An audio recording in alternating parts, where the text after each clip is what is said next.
Swagger, yeah, yeah. You know them be my brothers for real, yeah. OMB, nigga, yeah, yeah.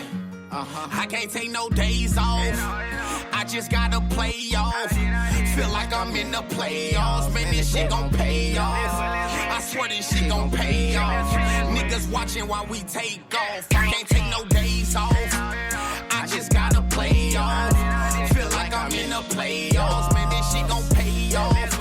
I swear this shit gon' pay off. Niggas watching while we take off. I can't take no days off. For really, I'm a straight boss. None of my niggas laid off. Watch us as we take off. I'm so clutch in the playoffs. Girl, I'm a straight dog. I swear this shit that swag sauce. She love a nigga swag talk. But bitch, you got a bag off. You throwing a nigga swag off. With all that fucking egg on. And I ain't got no time for it. Man, these boys so void. These niggas ain't making no noise. We winning, check the scoreboard. We winning and you damn know it. For really, we gon' damn show it. This money, we gon' damn blow it. I can't take no days off. I just gotta play off. Feel like I'm in the playoffs. Man, this shit gon' pay off. I swear this shit gon' pay off. Niggas watching while we take off. I can't take no days off. I just gotta play off. Feel like I'm in the playoffs. Man, this shit gon' pay off. I swear this shit gon' pay off. Niggas watching while we take off. I'm in a Hemi or a vet. I ain't let them down yet. Grab a bag, snatch a check. I'm a swag when I flex. You ain't doing what I'm doing. You ain't did what I did. You don't gotta be humble when you out here spending what I spend. I'm doing my thing, they tell me that. Make it look easy, run up the stats. Fuck the long, know I'm going for it. We been up, check the scoreboard. I can get you a play of some gas and I don't even blow it. I fucked your bitch, she happy and you don't even know it. We running that motion, man, it's do or die. Play with the fam, you're running some suicides. Running that coupe, that third person gon' barely fit inside. It feel like the playoffs, I'm getting my playoff. You see how I played off, nigga, I'm getting mine. I can't take no days off. I just gotta play off.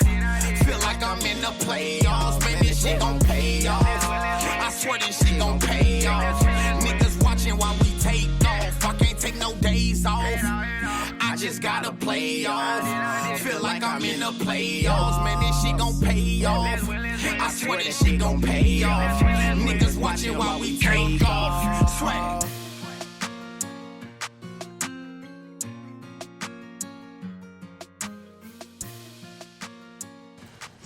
Yes! Once again, you are tuned in to the greatest show in the world. You already know what it is. The Spillover. I'm Drew Glockhead. It's Reggie, man. Big bro. Yes, and like I said, you're tuning into the Spillover, where we talk about everything and anything, and we don't hold back. Very opinionated. Got a lot to discuss today, man. Like we always like to do. Start off with the S. Yesterday, we kind of went long on sports because I was trying to talk some sense into Reggie. Oh, my God. Let's not get started with that. I was trying to talk some sense into him. But, hey, it's like talking to a wall sometimes. It's okay. I understand. It be like that when you're wrong.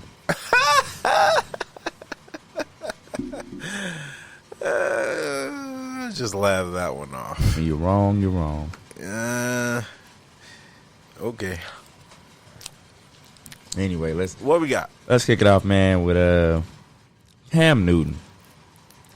So, for everybody that didn't see, it was a little bit of a fight on the field after the game. Now, it was chippy during the game, but after the game was when the real fireworks went off. After the game, 2 Dolphins players ran up on Cam Newton while he was in the middle of talking with some other players. And so they're trying to grab on him, trying to grab his necklace off his neck. Cam wears a necklace with him and his kids' birthstones on it. So they were trying to grab and rip it off. They ended up breaking it, but he ended up catching it.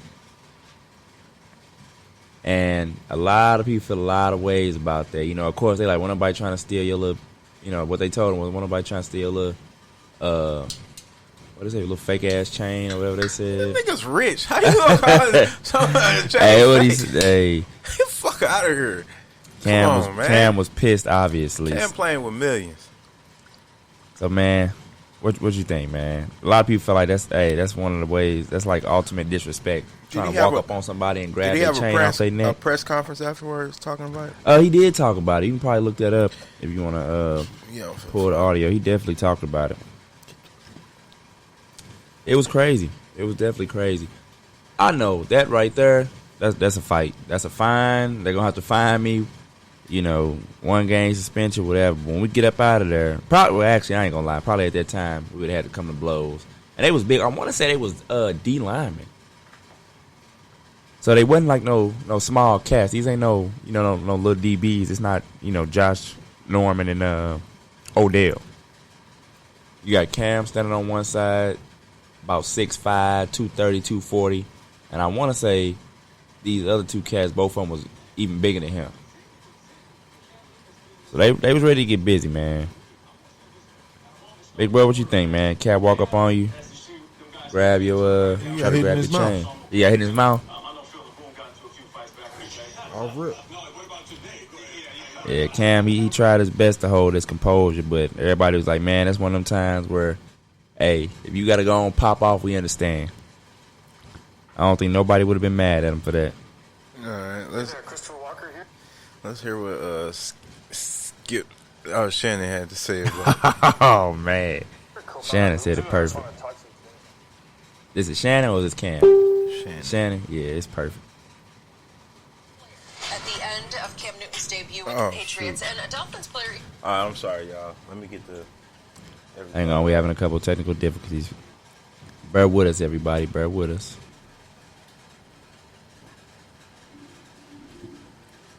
Oh shit!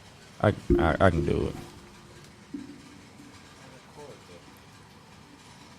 I got it right here. All right, well, yeah. I mean, I want to know what y'all think, man. Is that a fight, or you got to realize, time and place? You touch my. What's going on? You touch my private possessions. Literally trying to snap it off my neck. Yeah, they was definitely trying to fight. That's assault. You're assaulting something on me. Like, that's an assault. It may get bigger than a fight. For real. And tried to rip his chain off the former MVP's neck. When asked about the incident on a radio show yesterday, Cam explained, quote, "From where I'm from, that's just a sign of disrespect. It's a chain that has all of my children and their birthstones on it. You could only imagine, for all the fathers that's out there, any type or sign of disrespect for that chain." Shannon, what is going on here? Cam is 1,000% correct. That is the ultimate sign of disrespect. If you have a chain on, Skip, a chain is a trophy. And it has different meaning for different things. Now, I played on a chain that had my number on it. And then I had a chain that had my kids, had all my kids. All of them start with K, and so it had that. I can imagine if somebody just, Skip, now I've been in a game and was blocking one year in the preseason, and Lee Woodall got me around the neck, and it broke. But, Skip, that happened. No. By accident. By accident. Yeah, we're actually in the game. But to come up and do that after the game, to do that when we're just standing around talking and that's the ultimate sign of, that's the ultimate F-U. Except for one other thing, point of order, spitting. Yeah, okay, that'd be the only thing that'd be a little bit worse. Spitting in man's face. But go ahead. But both of them you getting fired on. Yes. And Cam is absolutely right. Cam said where he's from, and Cam grew up in College Park. I don't know if he on Camden Road or Camp Creek, but that's neither here nor there. But Cam is from College Park. Mm-hmm. Skip, why would you do Atlanta? Atlanta. Yeah. Skip, that's the ultimate sign of this. In the rap game, Skip, there are a lot of guys, you snatch someone's chain and then you brag about it, you boast about it. Guys will come snatch your chain, say, yeah, I took such and such chain. Now, why would you do that? I mean, Skip, the chain I wear now, I wear it all the time. Lil Wayne gave it to me. Got my name on it. Well, we all got one. We all got one. Yeah. I even brought my sister one. Mm-hmm. Brought my brother one. I'm just standing around, I'm just chewing, I'm just talking, yeah. And somebody just walk up to me and snatch my chain. Well, there's a good chance, Skip, you're going to have a co-host. Because I'm going to fire on him. You should fire. So it's simple as that. Maybe you should I'm think a fire. No, I got it. I'm with you. So Cam is absolutely correct. Skip, I don't get it. Now, we saw Akeem to leave. It says basically, I have no respect for you. I ain't saying I got a little respect for you. I got none. and you watch the Crabtree. Yep. And the second time they did it, they got into a fight. They did. A legitimate fight. Yep. So Cam is absolutely correct for someone to go after your chain, because a lot of guys wear chains, Skip. And if it's in the course of a game, I tackle you and it breaks, okay.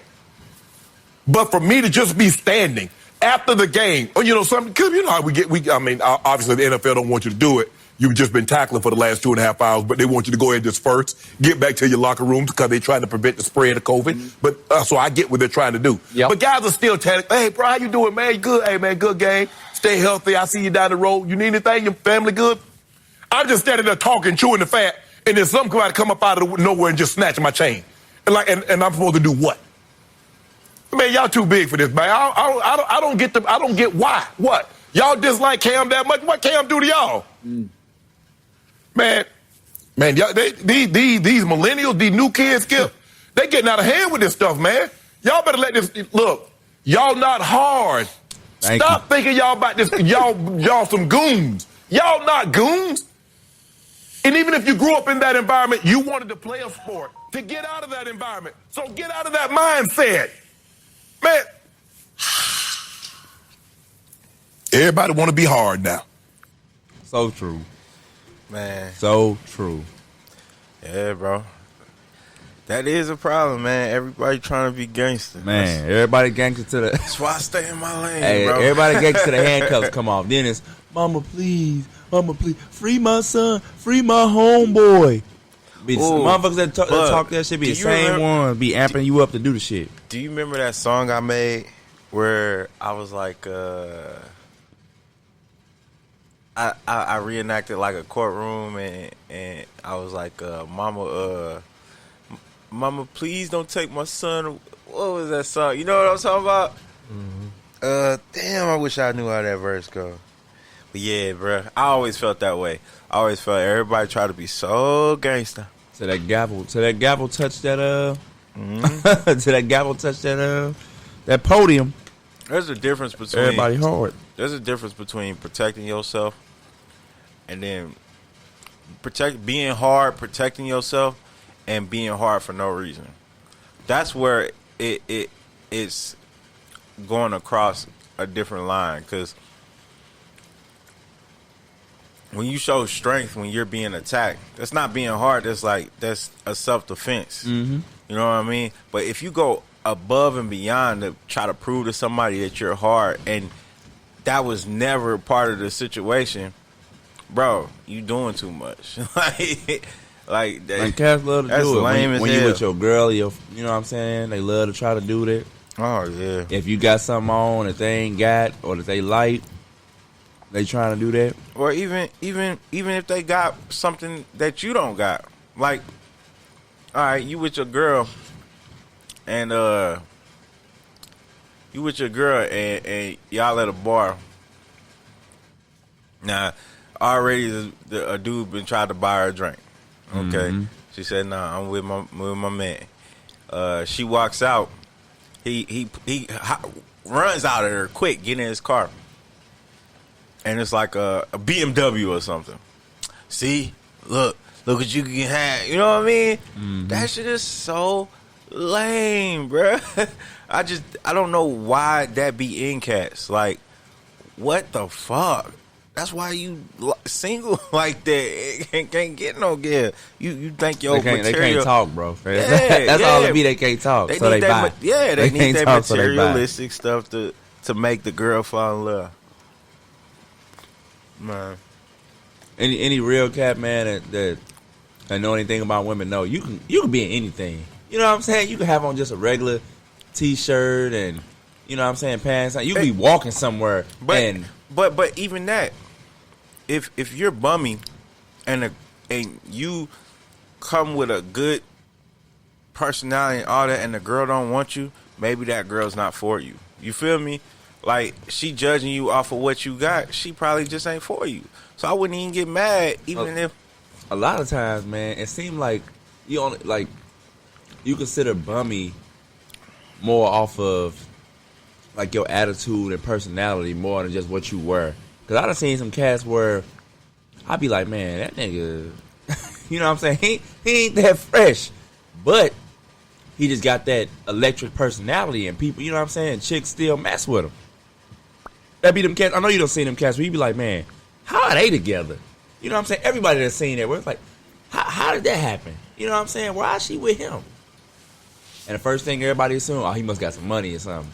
Yeah. But it don't always be that, man. Sometimes cats just got that personality that's just electric like that. You know what I'm saying? Got that charisma. I don't never ask why a girl with somebody or why that dude. That shit is lame to me. Like the only time I may say that is if dude paralyzed and 90 years old and the girl is 22 years old. I might say, why the hell is she with him? Like, I might say that then, because that's a good question. Like, what the fuck can he do for her besides his money? You know what I mean? Like, that would be the only time I ask that question. But if I see a healthy man right there with a healthy woman, first of all, if you ask him why is he with him, that means you judging him. You think he ugly. Okay, so you like, that ugly. Well, not even that. Sometimes, like I said, I done seen cats be like, man, this nigga got on terrible, fucked up shoes and clothes. He got off the bus. Yeah, but that's not what matters to some women. I know. I'm just saying that. I done seen people ask it off of that. And then just alone, that might be his work outfit. That might be what he just had on and got off work. What? That ain't in St. Louis. Oh man, it's all day in St. Louis. People judging niggas, niggas judging each other. And all that, and calling. That's one of the reasons I want to move out of St. Louis. I ain't seen a bummy nigga like that with a badass woman in St. Louis. Well, now he's one of these chicks. I see him. I see him in St. Oh, I definitely see him in St. Louis. Where I was with a cat, and he was like, man, bro, I've been trying to get on her for hellas. She got this lame ass, bummy ass boyfriend. You know what I mean? Like, bro, maybe you just ain't what she want. Like.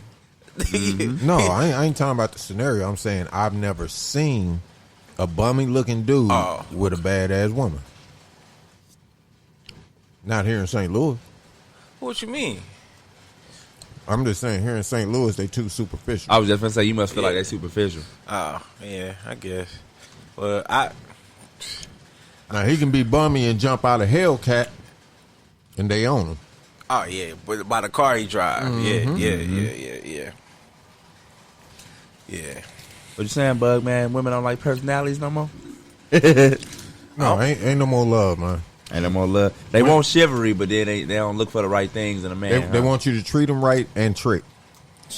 So is it hard out here, Bug? They want the 2 T's.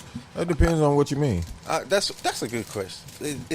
Is it hard out here for the single? Ladies, what are y'all looking for? You know what I'm saying? That's what I want to know. I don't give a fuck what they looking for. No, it ain't hard. I want to know, is it hard out here for the single man now? Look, yeah, because like I said, the stuff they looking for is not things that's going to equal out to a long-lasting relationship. I'm going to help you out. A single man out here in St. Louis, you living. And that's only because you can get over. If you know, like I know, how the women are superficial. If I was a dog-ass nigga, I could be running through women every weekend. Because they too superficial. Flash a few dollars, put on some fly gear, go knock them down, move on. Yeah. And it's sad. It's sad. That's sad because it's a lot of them niggas out here. Yeah. And all these girls be thinking, I want to get with him because... Man, I've heard this. Tell me if you heard this from... Like, I done had girls that was friends before, and even girls that I've dated in the past. They have said the first 2 things they look at. The first thing is the face. And shoes. The second thing is the shoes. I mean, my mama told me that. She always... Mama used to be on making sure, like, whether it was dress shoes, like Bug was a dress up. Like, he wore the Stacy, you know what I'm saying? All the night shit. Oh, that's his arrow, though. That's how they used to dress. And I used to make sure I had the new Iversons that came out. The J's. Nah, I wasn't a J dude, bro. I wasn't. I don't get fascinated with stuff everybody else gets fascinated with. I'm not a follower, bro. I'm the type of dude that while everybody get the new J's at school, I buy some Cortezes. just so I won't have to be like everybody else. That's just me. I don't do that. I hated going to school with the same with the shoes on. Everybody in the hallway got the same damn shoes on. I hated that shit, bro. I hated that shit. Waiting in line, man. Fuck that, man. Let me pass the line. I don't even want the Jordans. Give me them. Like fuck them. There's nothing worse. Nothing worse. I hate it. It didn't. Every release date, that's what the whole internet is talking about. Y'all getting them new J's? Bruh, anybody got a ticket? Bro, that's because back then when they was first coming out, it was less about they was Michael Jordan and more about they revolutionized shoes. Like the AIs, they took cues from Jordans. Everybody's shoes take cues from Jordans. Like Jordan totally changed the sneaker game. Oh my! And that's undisputable. Before you start trying to argue, it's undisputable. He the first one to put patent leather on there. He the first one. Man, it's a long list of things. He's not the first to put patent leather on a shoe. On a tennis shoe, yes, he is. Okay, on a tennis shoe. That's what I'm talking about. On probably a team Jordan. On a team shoe. Tennis shoes were literally running shoes, bro. Before him. At that time, it wasn't hard to be the first. When the main shoe was Converse's, flat ass. Like it wasn't hard to be the first. Okay, I understand that. It was hard to be the first. No, it wasn't hard to be the first. All you gotta do is do it. Maybe. If everybody got Converses on, it's not hard to throw a different color on a shoe and it would have blew up. That's risky. It's a reason why everybody kept risky going with if you the got same the thing. number one player in the league representing it. It's not risky. Okay. There's no risk involved. All the other top, it was destined all to the blow, other bro. top players was going with Converse. No. Shoe, See, different colors. This is where I give it to Jordan. All them other top players are not Jordan. They're not Jordan, okay? It's a difference when you come in the league, setting the league on storm that everybody doubted you at first, and then you wasn't winning, but you was scoring 63, 60 this, 50 that, 50. Bruh, they like, damn, I want to play like Mike. And that's where the whole thing came from. They did an amazing campaign for him. Oh, yeah. Like, Be Like Mike campaign might be the greatest campaign in history. No. The what set it off, I believe, was the Michael Jackson. When Michael Jackson was in a commercial and he threw everybody thought that shit was real. When Michael Jackson threw the ball all the way through the window and that shit went in, I thought it was real. I was like, damn, Michael Jackson get hoop, bro. I swear I thought I was a kid at the time, bro. What was you doing? Drake running around the house talking about, man, you see what Michael Jackson did? What you say? In the army. I was in the army. Oh, you still gone at that time? Yeah. I swear I thought that shit was real. Like that, I thought that was real. I thought a lot of shit was real. I thought Ninja Turtles was real. I thought I ain't gonna say that. I thought bruh, I was a lonely kid. I was, man. You think the Power Rangers was real? No, I ain't fuck with the Power Rangers. Oh man, I didn't. Cut that shit off. You done fucked up now. I ain't fuck with the Power Rangers. No, I ain't fuck with. Hey, Buzz, switch me seats, man. You know why I ain't fucked with the Power Rangers? Why? Cause they used to hit soft as a mug, but them little things used to ding ding. When they hit them in the chest, ding. I'm like, bro, like you didn't punch them in there 3 times. While all of a sudden they fall down and start shaking. Cause they in a power suit. Nobody fall down and shake, bruh. The putties did. That's what I'm talking about. The putties. That when they hit them, it was ding.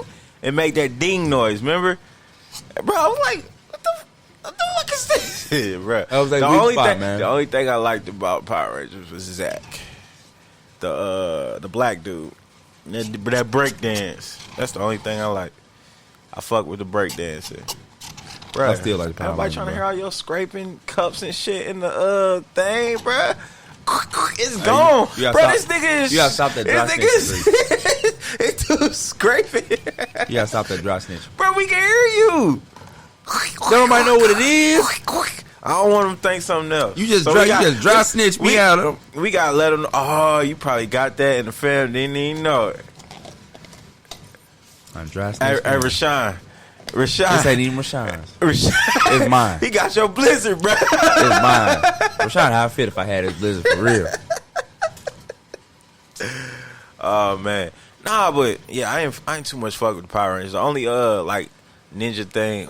How do we get into this? Wait, let's go back to sports and we can talk about our favorite little sitcom. But I wanted to talk about Bruce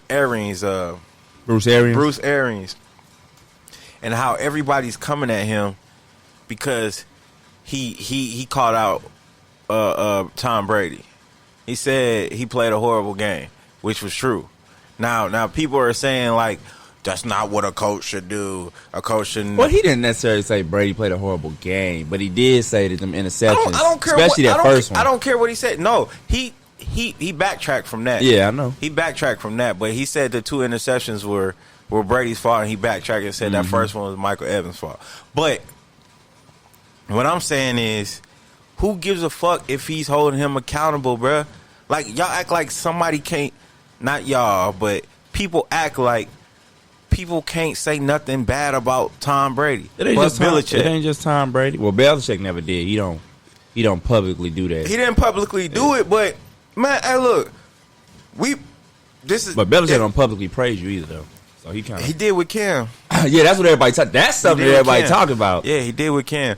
But so this how I see it. If I'm in this front office, I'm like, good job. BA, I'm gonna call him BA for short. Good job, BA. That's what you're supposed to do, because we brought you here. I'm talking to Tom Brady. We brought you here to win now, bro. You're 43, and we're not signing you for 5-year extensions. Like, this is a Super Bowl year, either this year or if you can play next year, that's one that year. But bro, this is not a long-term fill each other out situation, bro. Get that shit together. Like, you a so-called GOAT, you should be able to understand that. Well, a lot of people get mad because, man, especially like back in the day, this again some millennial thing, but all this, I need to say everything I feel publicly. Like, he could say what he got to say about Tom Brady to Tom Brady face or in front of the team. What benefit comes from you talking on the mic, talking to the media, saying Tom Brady didn't play well? They asked me the question. They said, how did Tom Brady play? The GOAT coach didn't handle like that. How did Tom Brady play? He played horrible. He could have played better. You leave it at he could have played better. I'm telling you, man, he could have played better. Yeah, because I'm breaking it down to let Tom Brady know, hey. You can let Tom Brady know by letting Tom Brady know. There's nothing that you got to do with the media. That's the point. They don't speak to the media until they have the conversations first. No, they don't. Bruh.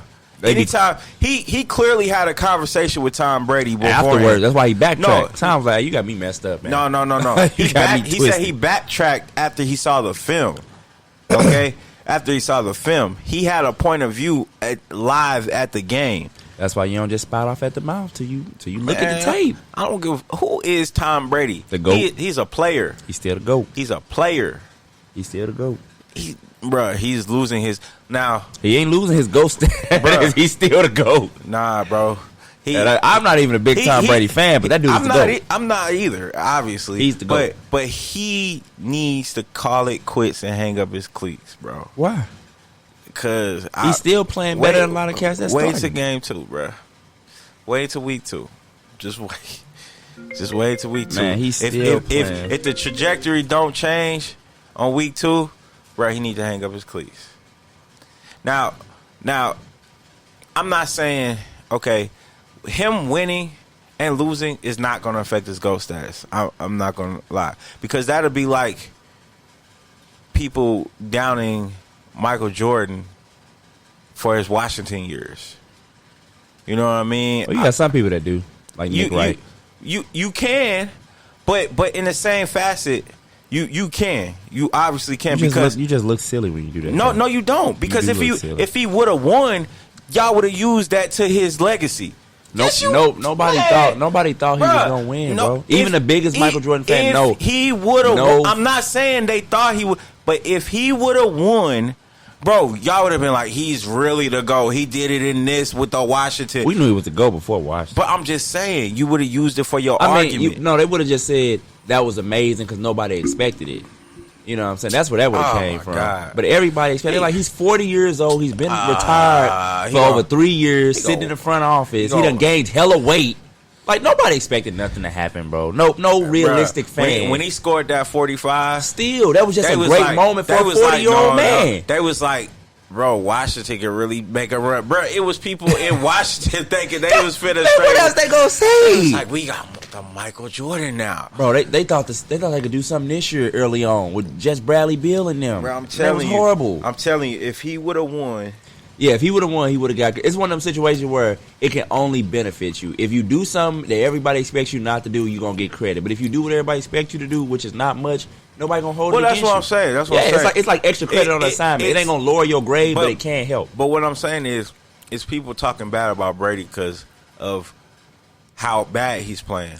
But he wasn't even that bad. 20-something for 36.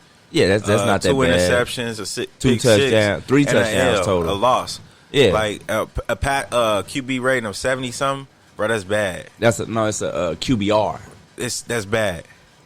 Yeah, it was not a good game, but he's not playing. You making it seem like he's doing what Brett Favre did that second year with the Vikings. No, I'm just saying that was bad. I'm just saying he's like you got rid of a young player that was doing exactly what he just did that game.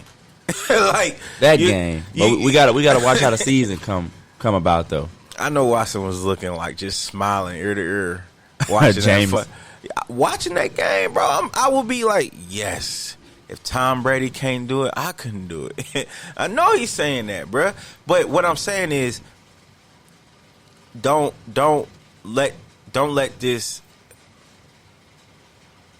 deter what he so-called has done. Like, I give Brady the best quarterback. He's not the best NFL player of all time. No. He's probably the best quarterback championship-wise. I will give him that. But I don't think he's like the best athletic quarterback, best arm of a quarterback. Nope. You know what I'm saying? Cuz GOAT status, I want somebody that at least got three of them, the hardest arm, accurate arm, strongest. Like Aaron Rodgers. Well, the most accurate is Drew Brees. The strongest arm, it's probably a 3-way tie between Brett Favre, John Elway. I think Aaron Rodgers would disagree with that most accurate. Drew Brees, I mean, he got the overall career record for being the most accurate. The two most accurate seasons. Aaron Rodgers' QBR. Yeah, I mean, Aaron Rodgers is good, but Drew Brees, I think, is like a career 70-something% accuracy. I think he's up there for wins. He actually finished the season in like close to the like, mid-70s. Drew in Brees accuracy. His legacy is he's like second in all quarterback wins or whatever. He got the most touchdowns. He the most accurate ever. He got the most attempts. I don't think he's more accurate. He is. I'm telling you. Look it up. Ask Siri. Siri, no. I don't know. Now, what Aaron Rodgers got him in, Aaron Rodgers got the best touchdown to interception ratio. His touchdown to interception ratio is almost 4-1. But a lot of that because he'll take a sack and he'll throw some balls away to avoid trying to make that big throw. Early on he wouldn't, but last 5-6 years, he's not gonna try to make no tight window throws no more. He's gonna be like, we just gonna throw this in the stands and come back and try it again. That don't make him a bad quarterback. No, I'm not saying he's bad. I'm just saying that's what he does, and that kind of boosts his interception ratio. Where other quarterbacks like, man, game on the line, I got to give my guy a chance. You know what I'm saying? We got to try to make a play here. He going to be like, I'd rather not. And sometimes that can come back to bite you. You know what I'm saying? When you scared to make them type of plays, that's why you can't be scared. You know what I'm saying? Scared money don't make money. Oh, okay. So it is Drew Brees leading right now. Yeah. Career-wise, yep, and he got the two. Oh wait, hold on. The two highest completion percentage for a season. He number one and number two. It's just discredit this whole freaking list. Why? Because it got Kirk Cousins is number 2. Kirk Cousins is accurate. And then Dak Prescott is number 4. But what is it? What's the list? Most accurate quarterback of all time. In what, a season? No, in NFL history. They got Dak Prescott on there. I mean, Dak is accurate. Man, hey, okay. I guess.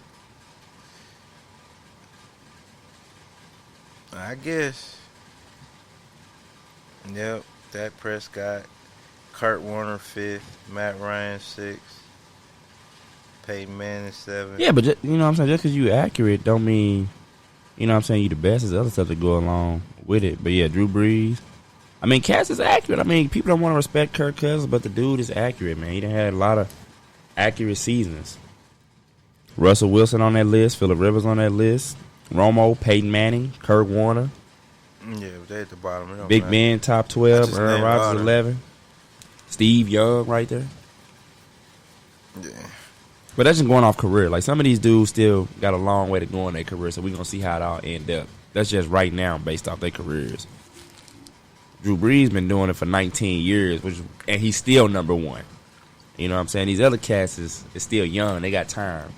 Just be like, okay, what are you going to be in year 19, after 19 years?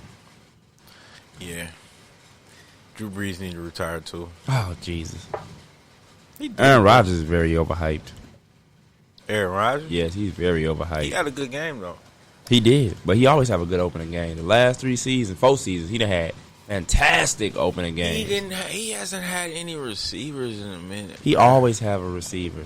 Bruh, he always. Last year he had. He started out with a plethora of receivers. What's the name was hurt last year, bro? Who? Cop. Devontae Adams. Adams, yeah. He was hurt. That's why they were running with the. Well, they was running because that's the best way for them to win. Going off that running back that they got, man. Bro, you got a quarterback like Aaron Rodgers. You can run and pass. That's the best way to win. But if you don't have nobody to throw to, then yes, you gotta run. They should be a run-first team. A run-first play-action team. Man, Aaron Rodgers, you hear that? Get out of Green Bay, bro. Because his niggas like this, that's what they think for real. Man. They got you fucked up. All Aaron Rodgers' best passing season, he never does nothing. Like, nothing ever happened. His best season when they can run the ball. When they are a running team. When we won a Super Bowl, they were running. They had 2 running backs that was getting it and a top defense. Last year, where he go almost to the Super Bowl, running behind Aaron Jones and a great defense. Rewind what you just said. It's not running the ball. They had a what? 2 running backs. No. That last thing. What'd you say? A defense. Exactly. Something they ain't had in a long time. Also running. Nah. It works together. They had good running last year. They do. And they went almost to the Super Bowl. That's what I'm saying. They had a good defense and running last year. They had a good running the year before that. No, they didn't. They didn't have no good defense last year.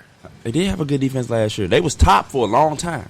They didn't have a good That's why they was good last year. They didn't have a good defense. Yes, they did. Man, yes, they did. Nah, bruh. They got some young cats that's finna be stars. On defense. Last year. Yes, they did, man. Them Smith brothers and then old boy Alexander. Man, they got some dogs on D. Who? Alexander don't play for them no more, do he? Yeah, the linebacker. He was just in the game. White boy? No, he black. Oh, no, I'm thinking about Matthews. Yeah, he don't play for them no more. Yeah, I'm thinking about Matthews. Yeah, all right. That's the end of sports, man. Yeah, let's move on. Let's move on. Have you heard that they done came up with another deal for the stimulus package? Now this one they added in some stuff where it looks a little bit more like the first one. What's in it? They trying to do stimulus again, the direct checks. They also trying to sneak that $600 unemployment back in there again, which is crazy. Man, who family member they got that's on unemployment? I don't know. I don't know, man. Oh, no. I want them to do that. Yeah, I'm voting for that shit. Well, you ain't got no vote. It's just them voting for it. I'm going to call in. Oh, yeah, you did. I want them to do that shit. Because if that goes through, it's going to line up right perfect with what I'm doing. I bet Bring it on. Oh, man. Bring it on. Ooh. Please. Give me a stimulus and that 6. Hell yeah. What you think, bro? Around December. I work. I don't see none of that shit. What about the direct payment? I don't see that either. Yeah. You ain't get the direct payment? Child support. Damn. They took the direct payment? They take all that. Take everything, man. They don't give a fuck. Fuck this country, man. They don't give a fuck. I'm waiting on Akon to go and build this city. He gonna move there? Yes. I ain't moving there until it stays up for at least 5-10 years. Oh, man, I ain't going backwards, man. There's so many people that's going over there, like known people that starting business. Like when it all come to, but they not living come there. to fruition. They It is people little. You know, Ludacris just moved over there. He got them type of people got money to go back and forth. They go wherever they want. Okay. Well, some of their jobs are still over there. You happy ass over there, and where you a working class citizen, you might be pissed off. You might be pissed off. I don't know how much worse it could be, man. I'm trying to go back, and then you got to pay that $1,000 plane ticket to go back. I don't know how much worse it's gonna be. What you think, bud? Man, you think it'll be worse over there when they get that city and stuff up and going and running over in Africa? You know they building. You weren't here last time when I was showing Drake the pictures and stuff. You know, they finna break ground in 2021, and because Akon, you know, he already lit it up. I think he brought license up to 10 million homes. Now they finna build this city. Check out some of these pictures.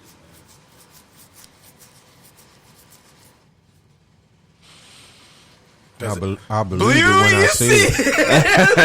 Thank you. Hey, are they asking for money? No.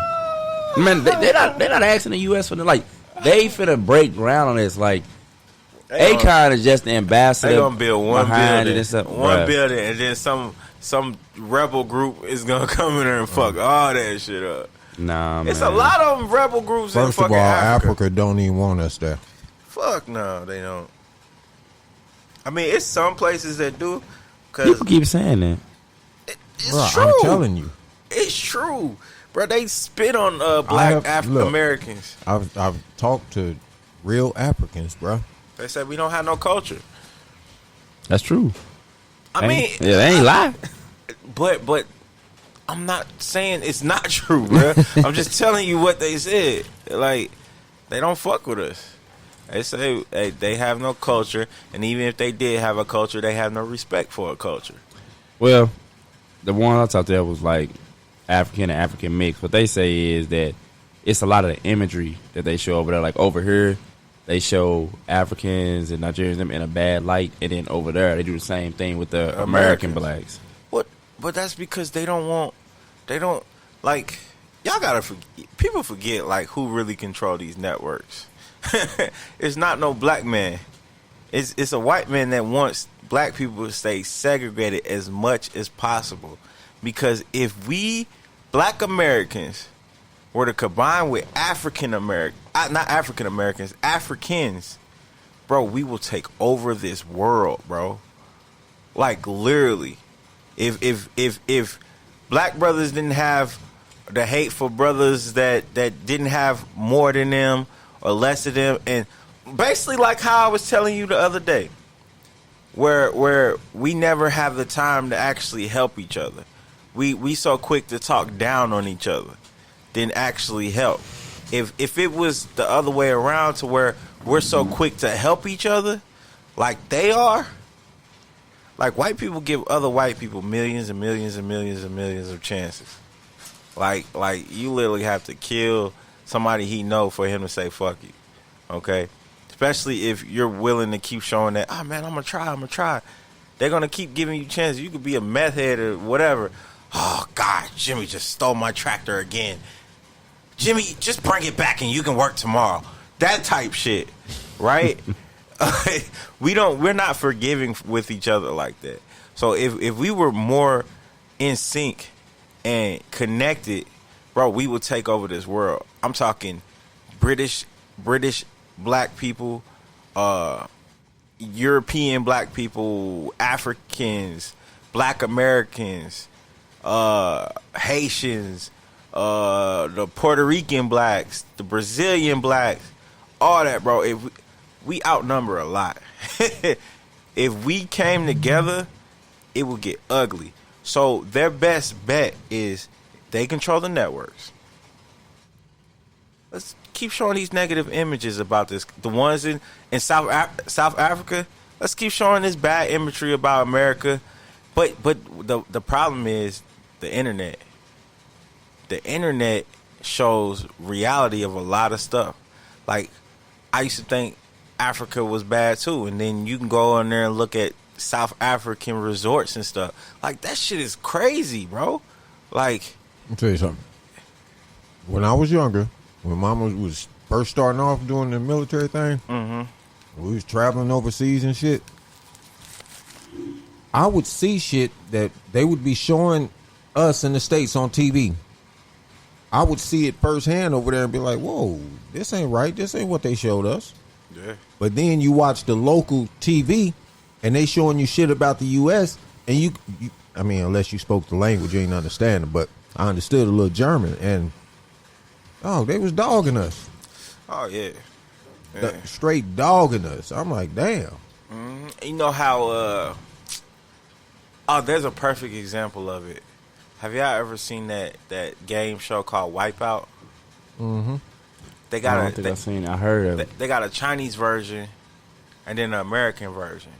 So with the Chinese version, what they do is they speak in Chinese, but there's an American commentator that basically makes fun of it. You know what I mean? Says funny shit about what's going on, and then they be speaking in their language, but it be a comment. It be like they use like how they do kung fu movies. Mm-hmm. You know what I'm saying? It be American doing a talk over, It be American talk over on the Chinese version, and they be saying dumb shit like well, the Chinese person be like, I'm doing this for my family, and then the American version it'll say, I'm gay and I love it up the butt. That's the shit they do for the American version. I seen on the Chinese, they got the Chinese network on Spectrum. On the Chinese network, the Americans be saying normal stuff like this one's for the, and then the Chinese, you could tell their overdub over it be some like some different and bad. You know what I mean, bro? We do it to each other. Like every country does it to every country. Like they try to shit on America. Like in other countries, America is like dirty, fat people. You know, obese. Oh, fat is obese. That's what I meant.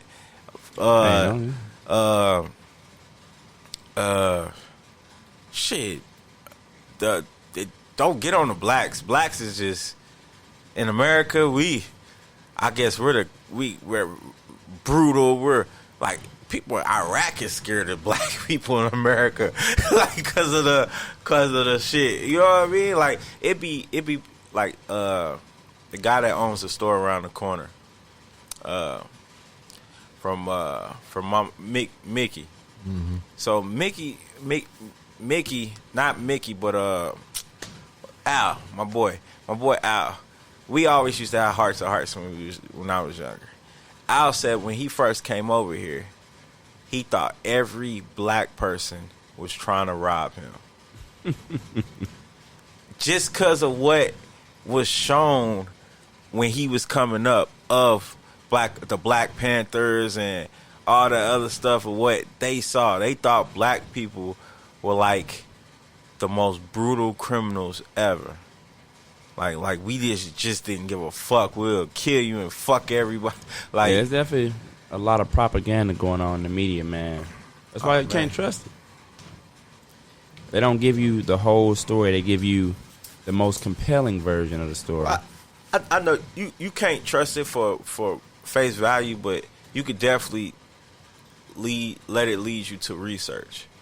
You know what I mean? I never just like we always say, like I always say, don't look at the information. Yeah, you can't dismiss it. Yeah, you don't dismiss the information, but find out what they talking about, and then come up with your opinion about it.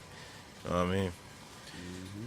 Yeah, and as far as what we was talking about the stimulus though, man, where are they at with that? Like, what's the? Well, right now they talking about it. I believe it's 25 Republicans and 25 Democrats proposed this one. So they deadlocked? Or what is what? No, they proposed this one, so it's like 50 out of, So now I think they're finna try to get it up for a vote here soon.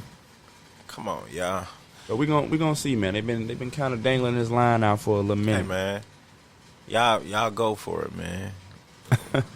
I know it don't affect y'all. See, Drake over there pulling on my heartstrings because normally he know how I feel about the unemployment shit. I know it don't affect y'all, but hey, Yeah, pray for me. There's none against you, man, but I'm so sick of this unemployment shit, man. Hey, man, Bug, look. I know you know, bro. It's like they've been spitting in the face of the working people. Like, this shit is so ridiculous. Like, we don't need shit, you know what I'm saying, to help us. Like, the pandemic just totally don't affect the people that's actually working. It does. It affects y'all, but Man, it I gave 10 affects years me. of my life to this fucking country, man. From the time I got out to the present date, I've been getting fucked. So fuck Donald Trump. Fuck the United States of America. Donald Trump, like, hold on, I ain't been president the whole time. Why? Fuck Bug, Wait a minute, Bug. Wait a minute. Had 4 years. This whole country is full of shit, man. I love the veterans. I'm trying to get you It's guys. designed to keep the black man down, but then you got black people running behind these white motherfuckers like they're their savior or something.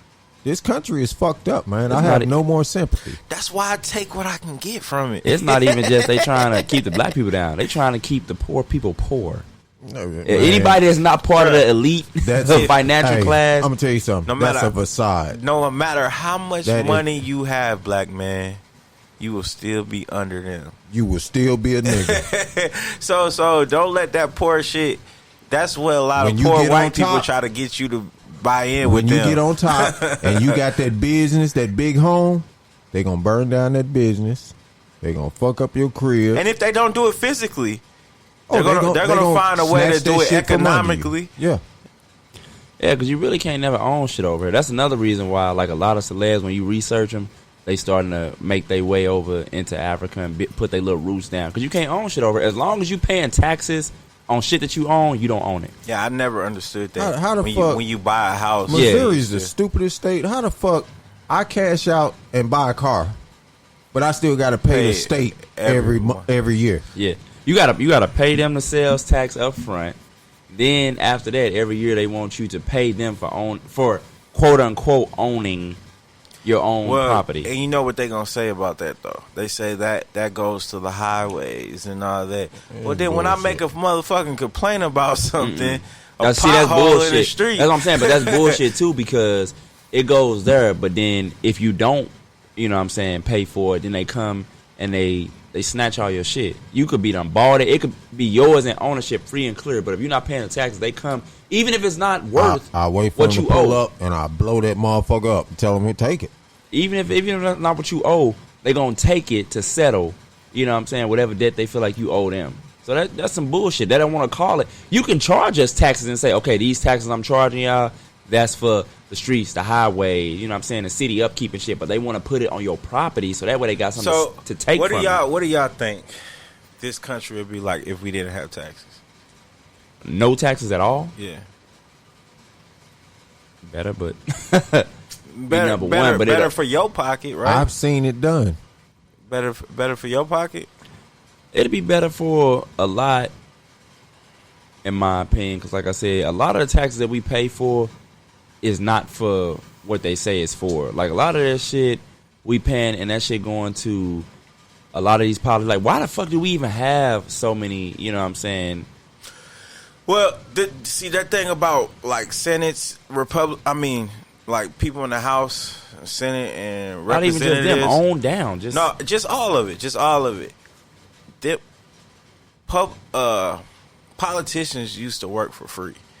Okay? They used to have regular jobs. Mm-hmm. Like Benjamin Franklin, he didn't get paid to be the president. Not the president, but he didn't get paid to be in the House of Representatives. He didn't Thomas Jefferson, he didn't get paid to be in Congress. Yeah. Like, them guys volunteered for it kept you grounded. Because if you had to deal with the same shit as everybody else, the way you move is going to be totally different. It's going to be in line with everybody else. If I got land and the taxes I'm signing for affects my land and my job and my workers, you're going to be more... Your perspective on it is going to be totally different. It's going to be way different. I'm listening to y'all talk, man, and it's mind-boggling to me, man. And let me explain why. I lived in Germany for a majority of my life, 15, 16 years, all right? When I first got over there, now, mind you, America was still occupying Germany. Okay, you can say we was over there helping them, but we were occupying Germany. Okay, we went over there when Hitler was doing his thing, took Hitler out, and we stayed there. Yeah, we were still all right. coming. Now, while Germany rebuilt and got their shit together, they were doing fine. No tax. Everyone had medical, dental, all that shit. Getting paid good on their jobs. Thriving. But they was getting money from the Queen. No. That's why the Queen of England. That's why Germany owed them so much money. Oh, I bet you need. That's to do from some research on that's that. from a past debt. That's from a past debt that they're still paying on. But stay on track here. They were thriving. There was no poverty because they had homes for everyone. If a German national woman had a child, she was single, she got an apartment. She had free child care. Health care was already free, but they were paying taxes. Mm-hmm. See what I'm saying? Yeah, that's why I feel like taxes should go. They were taken care of. Now, fast forward a little bit. When the Americans start putting their input into it, y'all should join the EU. Get rid of the Deutschmark, and start using the euro. Germany went straight down. They're trying to go somewhere. That showed me right there. This country don't know what the fuck they doing. Canada ain't did shit. That's why they good. Canada don't want no part. They'll come by and shake our hands, but they ain't fucking with us like that. Yeah, Canada tax is high as fuck, but them motherfuckers still be happy. Because everything is good. Like they can go to the hospital and instead of having not all get these a bill. Useless ass politicians, Now, motherfuckers should a stupid still ass do it. American to say this: I don't want to pay taxes, and I want to make more money. Where does that make sense? And where will it work? It won't work. It won't. These motherfuckers stupid. You want to raise minimum wage to $15, $17 an hour. But don't what pay you think? no tax. What you think inflation is going to do? Ooh, it's going all the way up. So you making that $15, but value it's still, burger drink. It's still That like shit is you gone. But now the value meal is $5 Yeah, value. it's still like you making $7 an hour. You stupid motherfuckers. They just going to adjust it to, you know what I'm saying? It's like if they say, you know what? We're going to start paying you, Drink, we're going to start paying you, instead of $5 an hour, we're going to give you $10 an hour. But everything that you spend your money on, we're going to double that shit too. Hold on. Yeah, instead I'm of quitting $5. the job if I'm getting $5. I'm doing it. Just an example, bro. It could be, okay, you can say You ain't from hiring 10 me to, for $5 from 10 to 20. Okay, you was making 10, now we're giving you 20, but everything else that you spend your money on, all that shit going to double. I'm not working for $10. Tax in Missouri is 10 cents. 10%. All right, it's 9 point something, but it's 10%. All right. When minimum wage hits that $15 mark, tax gonna be 15%. Mark my word. Man. And if they don't make it 15 right away, it's going to gradually increase. I mean, Trust me, it's gonna beat the damn minimum wage. It's gonna beat it there. Just think about them times like when moms used to tell me about how she used to have a nickel and a quarter, and she goes to do you the remember store. when a can of Pepsi was 25 cents? Well, that's what I'm talking about, bro. You just cut me out. I'm talking we was you all the way back. You going all the way back. Well, I'm just saying 10 cents in a no, I don't. In my day and age, I don't remember when a can of Pepsi was 25. Bro, I remember when that Pepsi one was 25 Let me cents. take you back. I don't remember that. I remember when a pack of cigarettes was $1.25. Woo! Now you going all the way back. I remember when a gallon of gasoline 99 was cents. 35 cents. Nah, it was I cheaper remember than 99 that. cents. Yeah, it was cheaper than that. 35 It was fucking cents it was for like- a gallon of gas. I think when we went from Bus fare used to You be really don't remember that drink? Look. When Pepsi The was bus 25 fare. cents? Bus fare used to be a quarter. 35 cents for a damn transfer. bruh. Wait a minute, Reggie. How old are you? You said what? How old are you? I'm 50. Nah, bruh. You was born in 1990. There was no cans for 25 cents. Yeah, bro. Sinclair, right there at Chambers and Bellflower. Was it a little I can? used to work. A can. Was it A can of Pepsi. No. This was it. This size, Yes, a can. bruh. It was 25 cents. The cheapest I've seen the can was the vest soda. Bro, when they had the Pepsi one. They had at the barbershop, they had a vest machine. And that vest soda, the soda was, it was like 50 cents. You remember Pepsi One? When they had the Pepsi Ones out back in the early 90s, early 2000s? Yeah, but they was never a quarter. Bro, me and my cousin Steve, shout out to Steve. We used to walk to that mug. My mama would give me $1 every day. And I used to stay with my auntie. And for school over there, my mom went to work early, she'd drop me off over there. So we would when we missed the bus, we would walk to school and damn near every day. And we would go there and we would get us a can of Pepsi One for 25 cents. Well, plus tax, but 25 cents. I don't know about that, bro. He probably just looking out for y'all. I'm saying that's real in the 90s? Yeah, in the 90s. Man, I'm telling you. Steve, what, man? Listen. Let me see if I can get Steve on the line. Let me explain to you. In 1990, I was in college in Munich, Germany. A Pepsi was damn near $1 in a machine. Yeah, what? Yeah, they was the was name brand was like 75 cents, and the non-name brand was like 50 cents. Come on, bro, we live. You gotta understand, we on radio, bro. You gonna call somebody live? We can get them on there. But I'm finna look up the information though. How much was a can of soda? Pepsi One, man. Pepsi One. A can of Pepsi. Matter of fact, was Pepsi One? I thought that came out in 2000s, bro. As I said 90s, early 2000s. I can't really remember. But in the 2000s, Pepsi was not no quarter, bro. I can remember Pepsi. I was in high school then. Like when Pepsi was a quarter, they were still in the glass bottles. And yeah, because in school to get the Pepsi, I had Pepsi. It was Coke. To get what I used to get, the strawberry soda, that was 50 cents. I had to pay 50 cents. I used to get the strawberry soda, 50 cents, and then the other 50 cents I used to get the fries.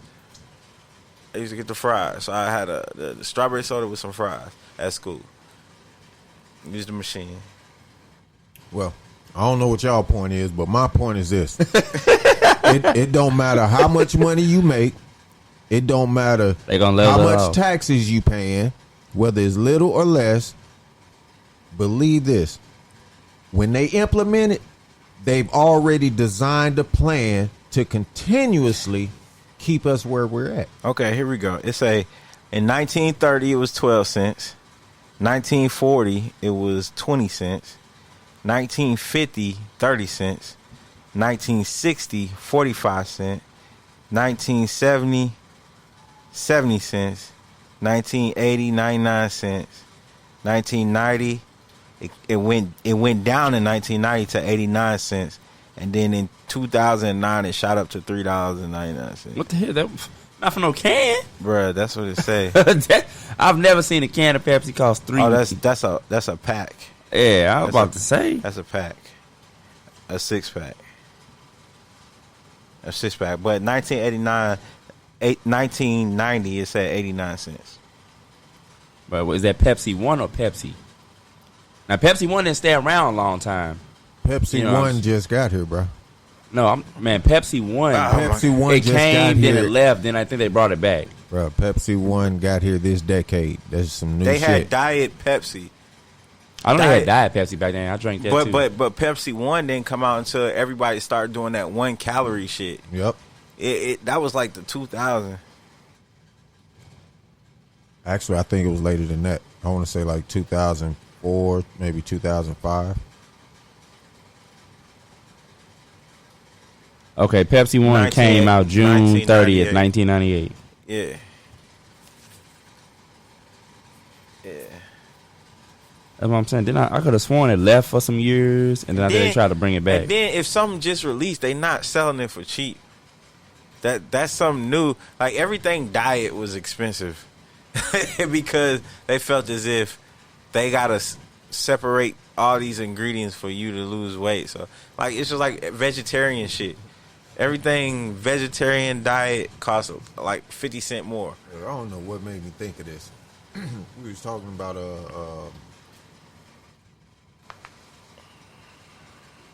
what women are attracted to. They look at your shoes and this and that. What was that saying? For some reason, I got it in my head. When I got money in my pocket, I'm gonna dress bummy than a motherfucker, and then when I'm broke, I'm gonna be clean than a motherfucker. That's how I go a lot of times. That's how it be. Cause when you usually working and getting money, like You don't be worried about all that for real. you don't worry about that because you gotta get, unless you have a job or whatever you do require that you suit up for. You know what I mean? Yeah. And in them cases, you're wearing the same fucking suit all the time. But you know what? I don't see my clothes until the weekend. Yeah, bro. I wear the same fucking type of khaki. I got 4 pairs of khakis, and I switch them. And then the ones on Thursday, I might wear the same on Friday. Yeah, and I watched it. I ain't gonna lie. It depends on how hard I work that day. Straight up, because that's all I got. Shit. And man, I thought when I was younger, I thought I was gonna be this dude that cared about all that. Which when you working, man, that's not your main priority. No, it's not. But to some it is, and a lot of girls will judge you because of that, because you're not. He got a whole job and wearing them old dirty shoes. Yeah, because what they see on like Love and Hip Hop and what they don't understand is the cats that don't put a lot of stock in all that high end bull crap that's not gonna make them no money. Them the cats that got plans. Like them the ones where you be like, so what do you spend your money on? Oh, I'm investing in this, or I'm doing this, or I'm making my money work for me that way. You know what I'm saying? I'm not worried about spending that $200 or something you spend on shoes. You can go get, you know what I'm saying? You can go put that in somewhere else. Sometime. Never have. I'm not talking about you. I'm talking about period. My brother tricked me into paying $170 for a pair of shoes one time. I ain't trick you. Because I was like, they nice, bro. It was that tax weekend. Okay, and anything $100 and below, tax free, right? Okay. Mm-hmm. I get the shoes. I get to the counter thinking I'm good. Come to find out, the shoes are $170, no tax free. So I said, he started talking about how good they look. They was a pair of suede Air Max. Air Maxes, yeah. Gray on gray suede Air Max. And my nigga, you got the wear out of them motherfuckers. I wore them motherfuckers for 5 years. I swear to God. Best shoes he ever had. They stayed clean as a motherfucker. Yes, sir. Suede brush, got them treated. He took care of them motherfuckers like it was a puppy. He used to pat them motherfuckers down. Hey, Celtics in the Heat. Yeah, that game live right now. They just went to overtime. Yeah. They get it popping. I love it. Shit, I ain't gonna lie. All my shoes come out of Shoe Carnival now. Hey, that's a spot. Shoe Carnival got name brand shoes? Yeah, that's a spot. I stopped shopping in Walmart. Too many people I know. I still get my work shoes from Walmart. Oh, work shoes, yeah. And I get my sandals, my work shoes, and then if I'm gonna buy me some Shaqs, bro. Oh man, I'm gonna buy me some Shaqs. I fuck with Shaq because he say, man, I don't charge people $100 for shoes because my shoes are for people who ain't got it like that. I respect that. Stephon Marbury whack ass said the same thing. With his strawberry. Here you go. Now we all know why Dree got a problem with Stephon Marbury. I ain't got no problem with dude. Why you refer to him as whack ass? Why you just gonna say, Stephon Marbury, he on the same stuff? But why you have to throw in whack ass? When you praising somebody who got the same value on shoes as he do, you praising Shaq because you said Shaq said he don't want to charge people all that money. He said then Stephon Marbury feel the same way. So you praise Shaq for saying it, but then you refer to Stephon Marbury. Shaq's shoes look better. Shaq's shoes look better. That's not the point. Oh man, you just got an issue with him. Shaq's shoes look better. Now I'll wear some strawberries with a starter jacket. That shit'll pop. See, little niggas don't have flavor like that though. Like you remember, bruh. You remember the starter jackets, the pullovers and the teen starter jackets they used to pop back in the day. I had all of them. Bruh, I'm telling you. The Browns one that you used to have. Oh, I didn't like that color. Yeah, it was mine. I took it from you. That one and the San Francisco 49ers one. No, that was Angels. That one. No, was that Angels. 49ers was mine. Yeah. But I took all them I had shits. that one, I think a Dallas and a 49ers, Dallas, I had something else. Yeah, It was blue. then with some strawberries, bro, that should have popped. That's like Fila, how Fila's came back for a moment. Fila's was popping. Everybody and all these new kids acting like champions. Is brand new. Hey, champ. They been selling that shit at Walmart. Yeah, they have. They been selling that. A couple rappers wear it. Now it's in high end stores costing $60-something. What? And them rappers gonna want they cut of that. Just like you remember what you call it said that he the reason Air Force Ones is like what they are. Who's that? Travis Scott. Yeah. Travis Scott said that. Yeah, and then Nelly was like, "Hold on, man, you got like twisted." Well, motherfuckers out of New York did say Nelly brought the ones to New York. You know who got Air He Force the one Ones that got it popping popping out there. You know who got Air Force Ones popping? Who? Rasheed Wallace. Nah, I don't know about that. Bruh, he was the only player to play in Air Force One. People weren't on it like that until Nelly, dog. I'm telling you, started they used that to wave, ask like, bro. Bro, why you wearing them? Nah, Nelly started that wave, man. They had everybody on. Then they used to get them different that's designs, get them not true, airbrushed, all that. You're from St. Louis. You never been to New York.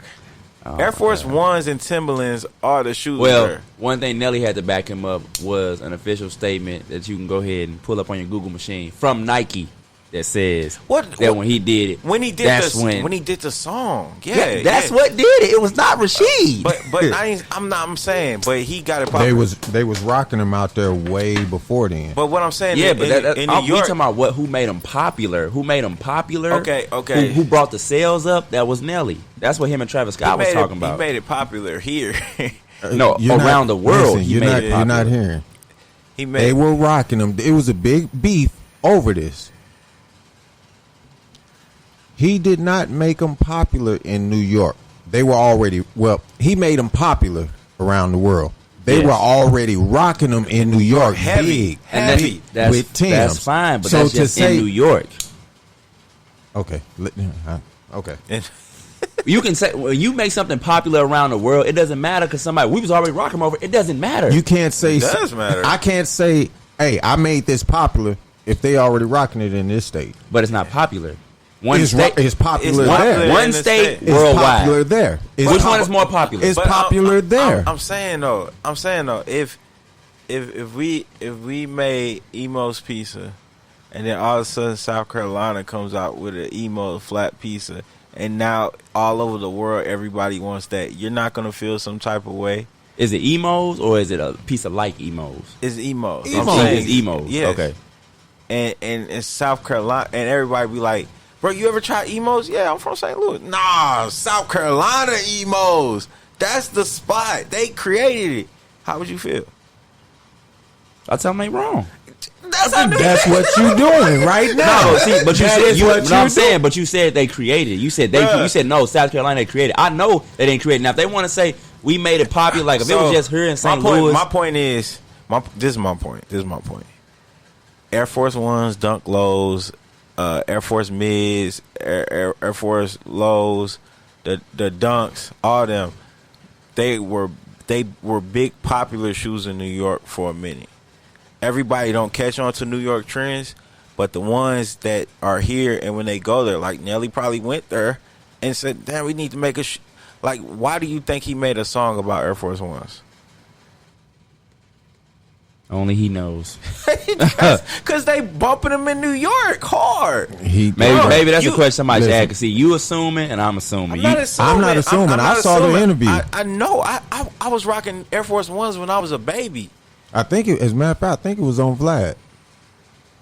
Because Nelly interview on they Vlad? was interviewing Nelly, and he was talking about, it was a question of who made Air Force Ones popular. Okay, and even Nelly said, when I made the song, that made it go global. It was a popular brand, but it was already. They were already rocking them in New York, so I can't say I made the shoe popular. If you a shoe head, those were his words. Yeah, if you a shoe head, you know where stuff originates from and where they rock it. Like some shoe heads laugh at people that think Nelly, like it's like we're saying they created the shoe for Nelly's song and commercial. Nah, I don't think nobody's saying that. I think like I said, what they was arguing about was who made it globally popular. Like, who made the sales come in. That's what the argument was. I give it to the song. The song did that. Yes, the song did that. But it was already a shoe that was popular. That's what I'm saying. Nelly never. They weren't arguing over who started rocking them first. Because they both said the same thing. It doesn't matter who was rocking them first. It's about who made it popular. Travis Scott said it was dead, and I brought it, and I made it what it is because now it's selling real big again. Nelly was like, hold on, homeboy. They was rocking it over here, but when I got a hold to it, I made it global. I made Air Force One. You know what I'm saying? So they both sound like some fools. As far as a global, they arguing over what they did global. Because if you can understand Nelly, then you got to understand Travis Scott. Because the sales did go down. We stopped rocking Air Force Ones. And Travis, if he made it popular again, you got to respect that then. Just like how you respecting Nelly. Right or wrong? Yeah. Right then. That's all I'm saying. Like, I can understand both of them saying I got it popping and then I got it back popping. So Nelly, you can't really argue with Travis Scott because you basically did the same shit. Did the same thing. You took that's like when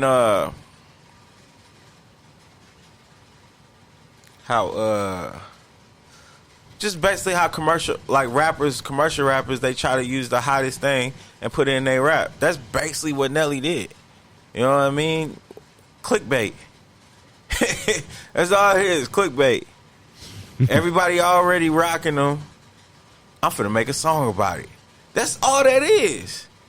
People were, bruh, when Nelly made Air Force Ones, it was already popular in St. Louis. Why do you think it was popular here? Because all the fashion trends come from the major cities. I mean, we said some of them. I ain't gonna lie. We said something like I give Nelly this one, the 2 headbands. I give him that one. Some ignorant shit. But no, I don't give it to him because you know who did 2 headbands? AI. Allen Iverson started that. And then because Allen Iverson came out with Vocal came out with that, the single headband with the one on top. Like, it was all one headband, but it split off like it was 2 headbands. Yeah. But Allen Iverson had the thick one with the 2 colors and then one right there. I remember I had all of them. I stayed with a headband on. But, yeah, man, you can't get that shit to Nelly, man. I've never followed the trend, man. No, that's a lie. I just seen this. Tiffany said when she was little, Kansas soda was 50 cents. So who's older, Reggie or Tiffany? Reggie. Yeah, man. What was we talking about? Nelly and yeah, man, he didn't start that shit. That's like when the song Jabos, the Atlanta rappers made Jabos, people was rocking Jabos, so I guess they made it popular because they made a song about it. I got the little audio on. Will help to kick a lot of this off. On what? The ASAP Rocky and because what ASAP said. Well, this is what he said. He said, "I said I was gonna test the scene. I was gonna take these whack ass sneakers." He said I was gonna start rocking them just to see what happened. He said then once everybody start rocking them, then I stopped rocking them. Are you talking about Air Force One? Yeah, you talking about Air Force One. That wasn't true. That wasn't true. He said he didn't stop. He's from New York. He's from New York, and he should know that they were already popping. Well, he said in 2011. It was in 2011 is when this happened. Nah, he was just a young. He said boy. you could ask my manager. It was all premeditated. It was 2011, and I said I'm gonna wear these wax sneakers just to test the scene. When people started wearing them again, I stopped wearing them. Nah, that definitely wasn't him. Because gets no credit from me, buddy. From a long time, a fresh pair of white Air Force Ones been the go-to. Whether you like lows or mids, you got a fresh pair. if you was trying to hit the spot or somewhere, you get you a fresh pair of all whites, you good. Nah, I wasn't one of them guys. I swear. Well, yeah, I did. I like some of the color Air Force Ones. Like I bought them gray and red mids. Them were my shits. I remember I rocked them to school. 2 people tried to steal them from me. 2 people tried to steal them. That shit was crazy. Yeah, man. You don't ever take the name of emos in vain. That's sacred. See? Look, that guy. That's sacred. I'm still thinking about that. Don't do that. Don't do that. That's not the same. That makes you think in a whole other spectrum. Like, that's not the same at all. I'm going to tell you something, man. I'm finna give you a piece of advice, man. Ain't no hatred in it. It's just a good piece of friendly advice. Oh, God. When somebody says that. Right. No. It's like saying when somebody starts something and say, no disrespect. No, because I mean, a lot of people will take it as disrespect. Okay? You need to travel, bro. Right now, it's a rough time with Corona and all this bullshit going on. You need to travel. And I don't mean over to Illinois or over to Kentucky. You need to travel. I'm sure you've been a lot of places. Where you been? Mostly in the U.S. I ain't been outside the U.S. Yeah, you need to travel, bro. And not on a pleasure travel, but soak up a lot of that shit wherever you go, man. It's a big world out here, and the way our government got us living and got us thinking is fucked up, because the world is a hell of a lot different than the way we have it right now. Yeah. That's the honest to God truth. It's a lot more respect. You saying it's more fucked up or less fucked up? No, it's a lot more. It's a lot more respect. The world is a hell of a lot better than the way the United States government depicts it. Okay, they're fucking it up for us. We have it bad. Okay, we actually have it good, but they're fucking it up for us. You know what I say? I say we're like an experiment. Miami won. We're Miami won 117, 114. Oh damn. We're like an experiment, like as far as this whole country, like a lot of things get tested on us first, as far as democracy wise, new laws and new ways of handling things. Because I heard about foreign drills that are done on American soil. Like that's and we allow it. Yeah, we allow it. That's what I'm saying. We like they call it a joint force operation. Yeah. We like the world's guinea pig. Besides Africa, they probably treat Africa like the medicine guinea pig, because they feel as if they can. They take all the test samples over there, give them to because they know if some shit go wrong, they just not gonna report it over here in the U.S. That's it. Yeah. But I said we more of a how would they react guinea pig? You know what I mean? Like as far as this well, I ain't even gonna bring up that. Well, because I'm about to. What, the COVID? Yeah, that COVID bullshit. Y'all know that we don't make up. I think I read. We don't make up. I don't think it's the U.S. as a whole don't make up even. I think 10% of the total world's population. And we got the most actual, not percentage, but the most actual cases of corona in the world. You know why? I take that as a no. No, I'm letting you go. No, yeah. Okay. It's by design, man. They want it this way. Look. You got a virus that's killing motherfuckers. It done killed hundreds of thousands of motherfuckers, right? Mm-hmm. Maybe more. What is their main agenda?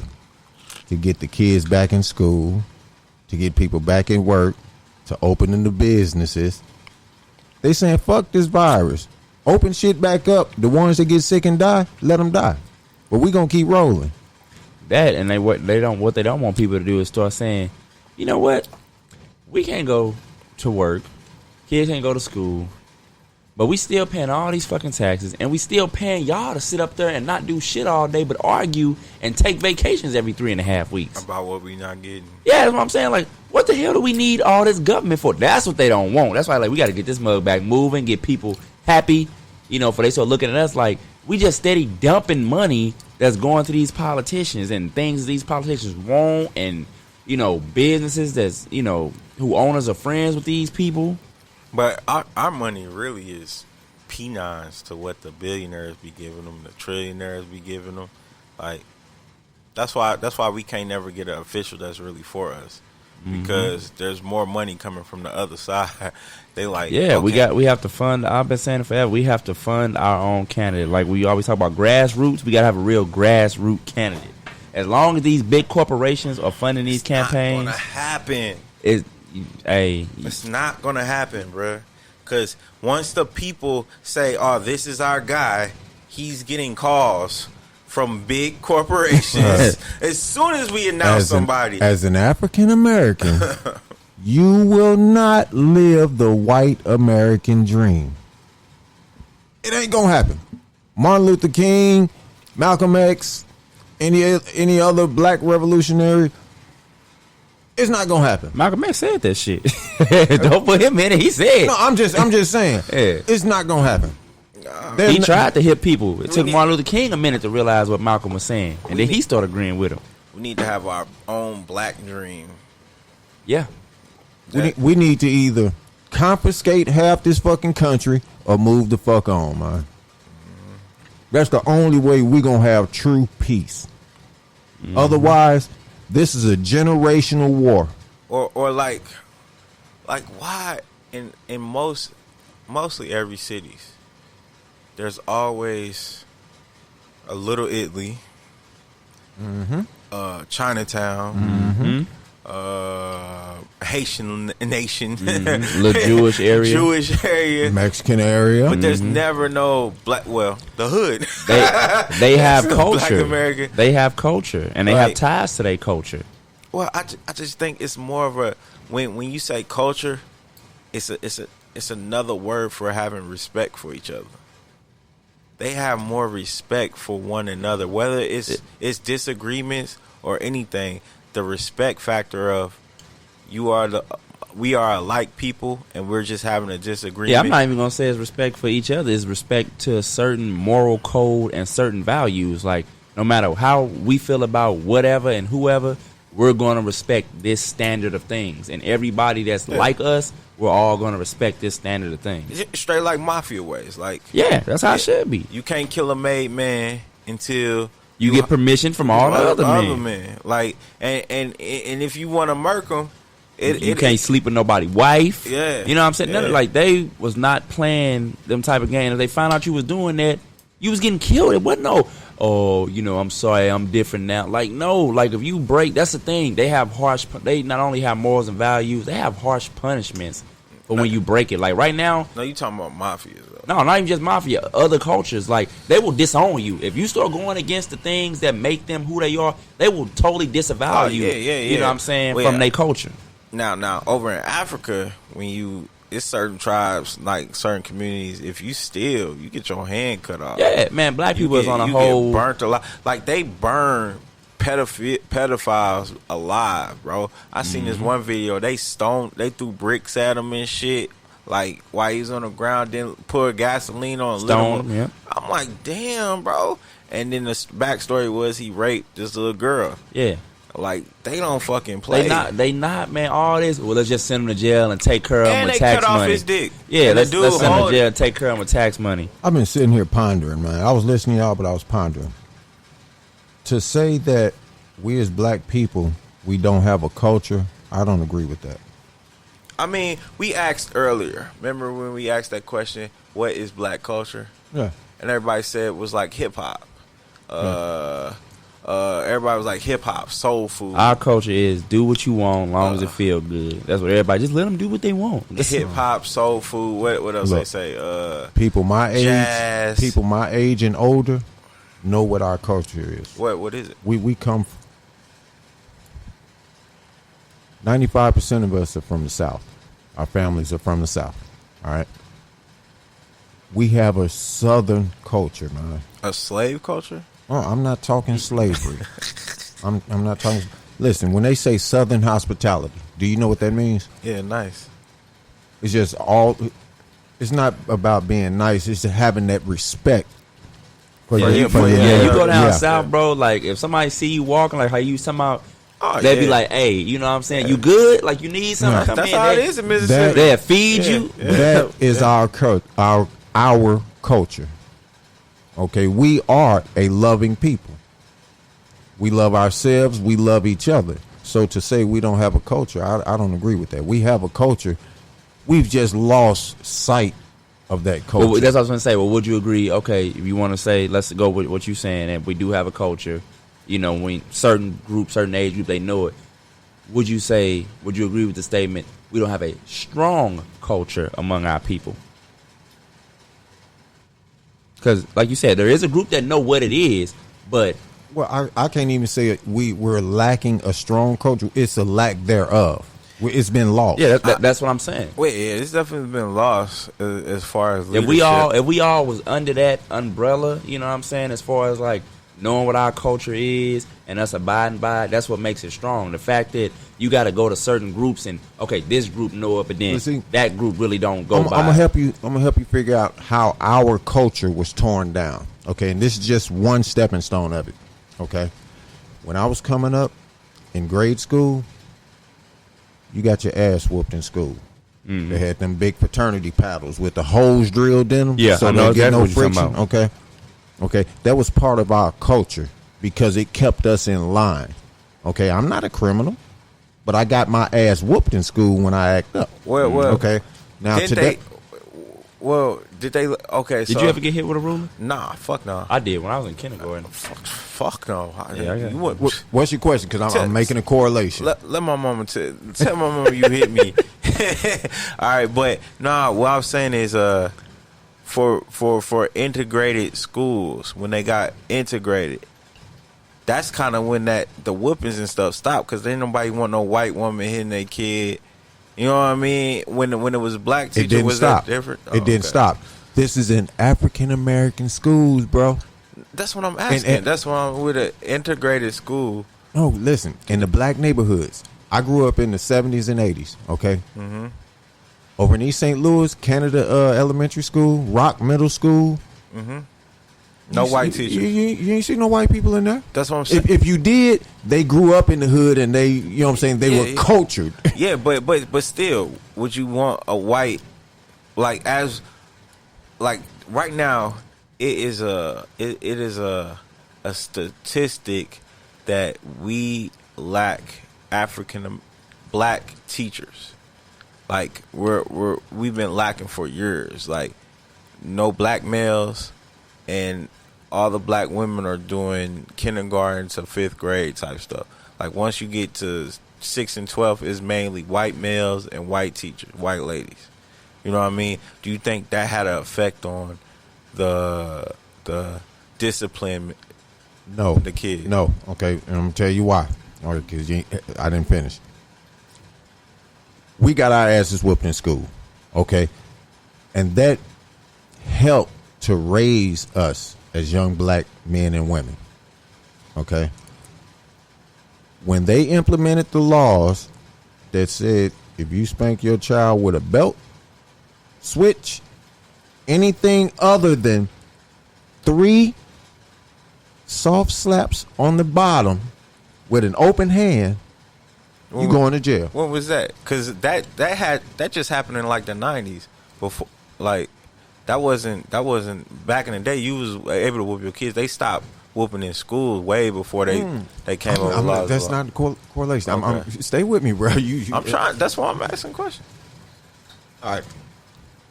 When they implemented that law saying we can't whoop our own children, we can't discipline our kids, that's when they start taking our culture. Okay, when you can't discipline and raise your own child, what is your child going to do? Whatever the fuck they want. They're a victim of the streets now. They're getting no guidance at home. Why? Because if the parent tries to give them guidance, they're going to jail. And then what they teach them in school and on the TVs, if an adult, they don't say parent now. If an adult hits you, dial 911. That's some crazy shit, bro. Think about it. Yeah, but I still whoop my kids' ass. Shit don't be off. But that's the other thing. What really kicked it out, man, was when they started taking the man out the home. As soon as they broke down the family, then they took out disciplining your child. And now, shit, half the time the kids run the house. Well, government assistance, I think, bro. That's part of taking a man out of the house. That's what I mean. Bro, when I was coming up, if you did something down the road, you got your ass whooped where it happened, midway to the house, next door to the house, and then when you got home, it was a real ass whooping waiting on you. And everybody knew each other too, so you did some shit. Somebody see you be like, if you see a child do something, even if you want to discipline that child or get them straight, you better not, because one of his parents more likely gonna come back with a pistol. Let me play devil's advocate to that, because, bro, y'all had a high crime rate back then too. No, it was nowhere near what it is yes, now. It was a fraction of what it is. I'm not comparing it to what it is now, because right now it wasn't high back then. Statistically, for the times, it was high back then. The murder rate for St. Louis, Chicago, Detroit, Los Angeles was high. It was high. It's been consistently high for 30, 40 years. Because gangs, all that. But what I'm saying is, my point is, like, because you just compared it to now, I was finna get to that point. Now guns are way more accessible than it was back then. All right? Literally a 10-year-old can go down the street and find a gun. I mean, that was able to do back in the day, but chances are that gun is circulating through multiple hands because it's probably the only one in the hood, or, you know what I'm saying? So the only one they passing that, oh, homie, yeah, make sure you wipe this off, bring it back to me, do what you gotta do. You know what I mean? But if the crime rate was still high then, is there possible that the ass whoopings weren't working? And it wasn't a different, because I don't think ass whooping is the end all to be all. Okay, like I've literally done like experiments with my own kids. So one of the kids will tell you that I don't really whoop them, because, well, I didn't, like, when they get to a certain age, I don't whoop them for real. But when he's when one of them was younger, he got in trouble and everything was, when he did something big, it was an ass whooping. Boom, it happened. But with the other one, it was sit him down, sit there, explain to him, actually parent him, and make him understand what he did wrong. Not because I see this a lot. Okay, when a parent will whoop a kid, one, don't tell them what they did wrong. Two, I mean, you don't have to explain shit to a child, but you should explain at least to them why the fuck why you whooping them, because how would they know that the reaction of the wrong is going to be like a mouse getting shocked when they eat the cheese? You know what I mean? It's like, oh, I know I shouldn't do that because I'm going to get a whooping. But is that really developing the brain to understand why they shouldn't do what you're telling them not to do? I'm going to break it down for you. Mm-hmm. You got 3 math teachers. You got 1 student. Mm-hmm. And they all have to, the key is to teach this student this one math problem. The first teacher comes in, tries to teach the kid the math problem. Mm-hmm. Kid can't comprehend, don't understand. The teacher's trying everything they know. Kid is just not grasping it. Second teacher comes in. He's grasping it a little bit, but he just can't get it. He's not understanding it. Third teacher comes in, spends 5 minutes with him. He got the problem down to a T. Why couldn't the other 2 teachers get him to solve the problem? Not everyone has the same teaching techniques. That's not to say the first 2 was wrong and the last one was right. Yeah, that's what I'm saying. That's why I said ass whooping is not the end all to be all. Like that's not going to work on every kid. I can guarantee you this: if there's no discipline, that child is going to run amok. Yeah. Well, so there has to be some form of discipline. Okay. I've met parents that have never whooped their child, and the child turned out fine. Yeah. But it's their disciplinary tactics. Okay. Maybe what they're doing, the child may prefer ass whooping. I've heard people say that. Yeah, but that's exactly what I'm saying. What you're saying now. That's why I don't think like the ass whooping is what our culture is. You know what I mean? It's not the ass whooping. It's the discipline. It's not just the discipline. It's just it. Our culture was. It takes a village. You know what I mean? Like, and that village instilled discipline. Well, not just discipline. Our village instilled. I care about you. I'm not the only person. Of course, they show love, but they're not going to let this child run around and run amok. Okay, they're going to stop that child, get him correct, and send him on his way. Yeah. That's correct. discipline. Yeah. Well, I guess if you so me telling you what's right from wrong, that's considered discipline. That's discipline. So if I say, "Hey, you shouldn't do that," I'm disciplined. Let me ask you something, and I know the answer to this question. Have you ever went to chastise one of your kids, and you're talking, and they start boo-hooing? Yeah. Discipline.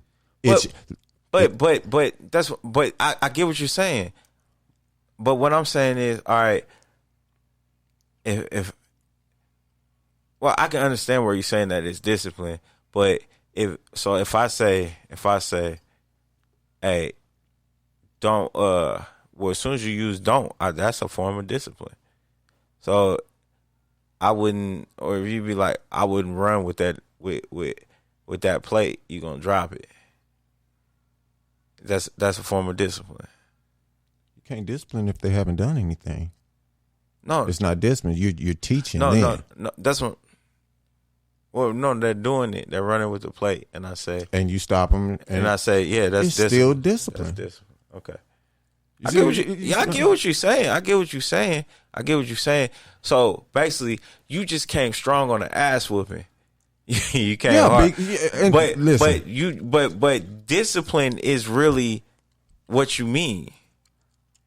Let's go with today's time. Okay. Now they got that rule in effect where we can't whoop our kids, so it's a whole lot of this timeout bullshit, right?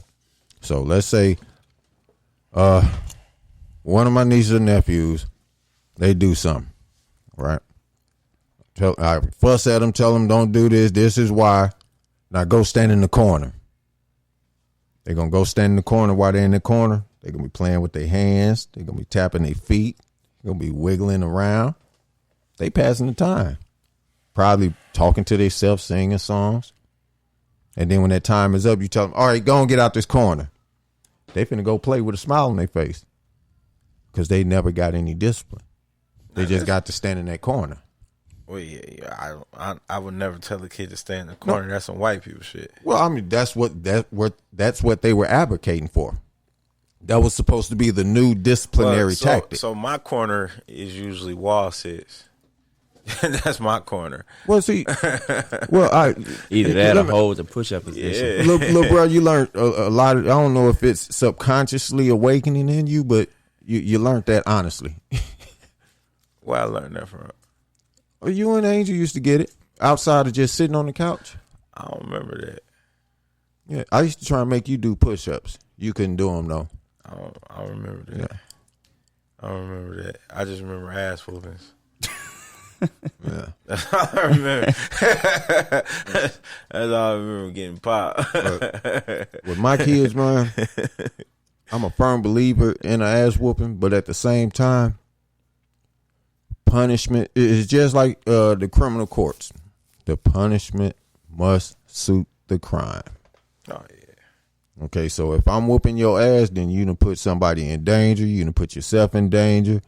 You done did some shit where you finna take this ass whooping. And when I'm done, then I'm gonna explain to you. But otherwise, you finna do you finna get strong. See, I do it so backwards. I literally have an explanation with you.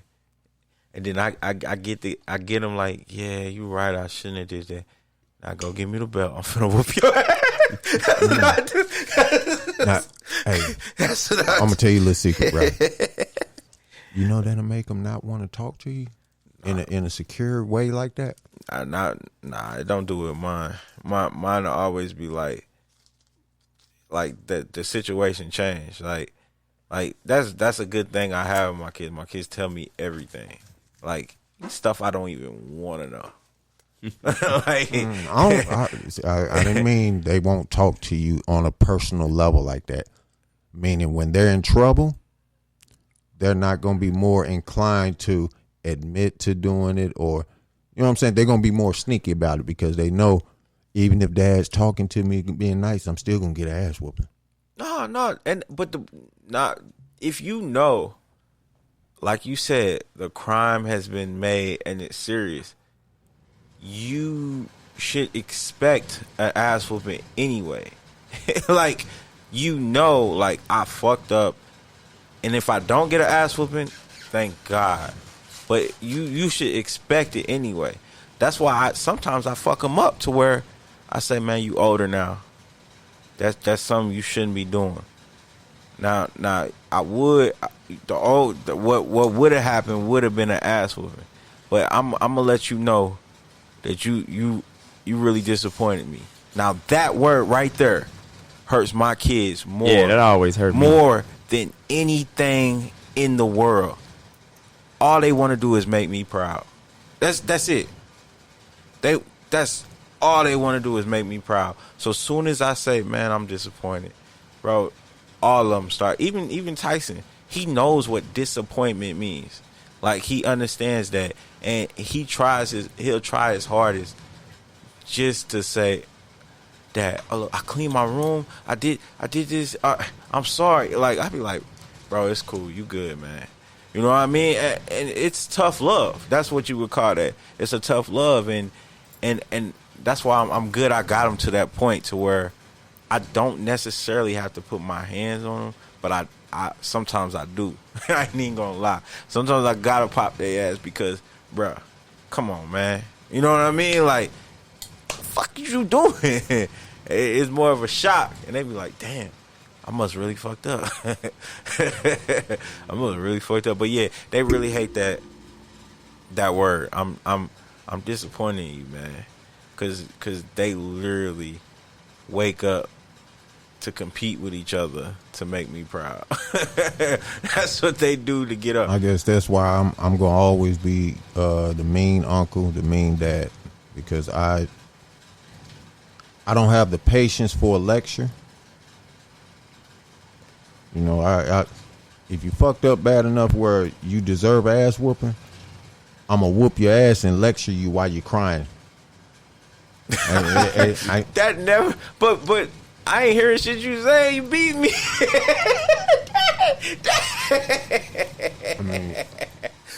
I just be like, yes, sir. Yes, sir. I'm sorry. You know. Hey, man, everything just got to be child specific. You know, that's really what it comes down to. You got to do what you know is best for your child. Yeah. You know what I'm saying? I never tell nobody how to parent, bro. Now, all these kids need discipline. You know, if you don't feel like that, even if it's your child, fuck that. You're wrong. All these kids need some form of discipline. I would never tell nobody how to parent. You gonna do what you want to do with your own kids. Nah, hell with that. I know. Because whatever you fuck up it with as a parent, you putting that shit out into the world, and I'm gonna have to deal with it. I know more than 95%. I know more than 95% of the people in my age group and older, damn near feel pretty much the same way I do. When they snatch the rights of the parents from the parents, that's what fucked up our kids, man. Man, like I said, to me, it's when they broke the family up. All the rest of it is just they've been breaking the family up. They've been breaking the family up for years, man. That's what I'm saying. Before I was born, so that's what I'm saying. Everything after that has been a trickle down effect. It's like Drake said. Drake, yeah, man. If I take every one of these numbers and make them a plan to oppress a people, trust me, they have it locked down to a T.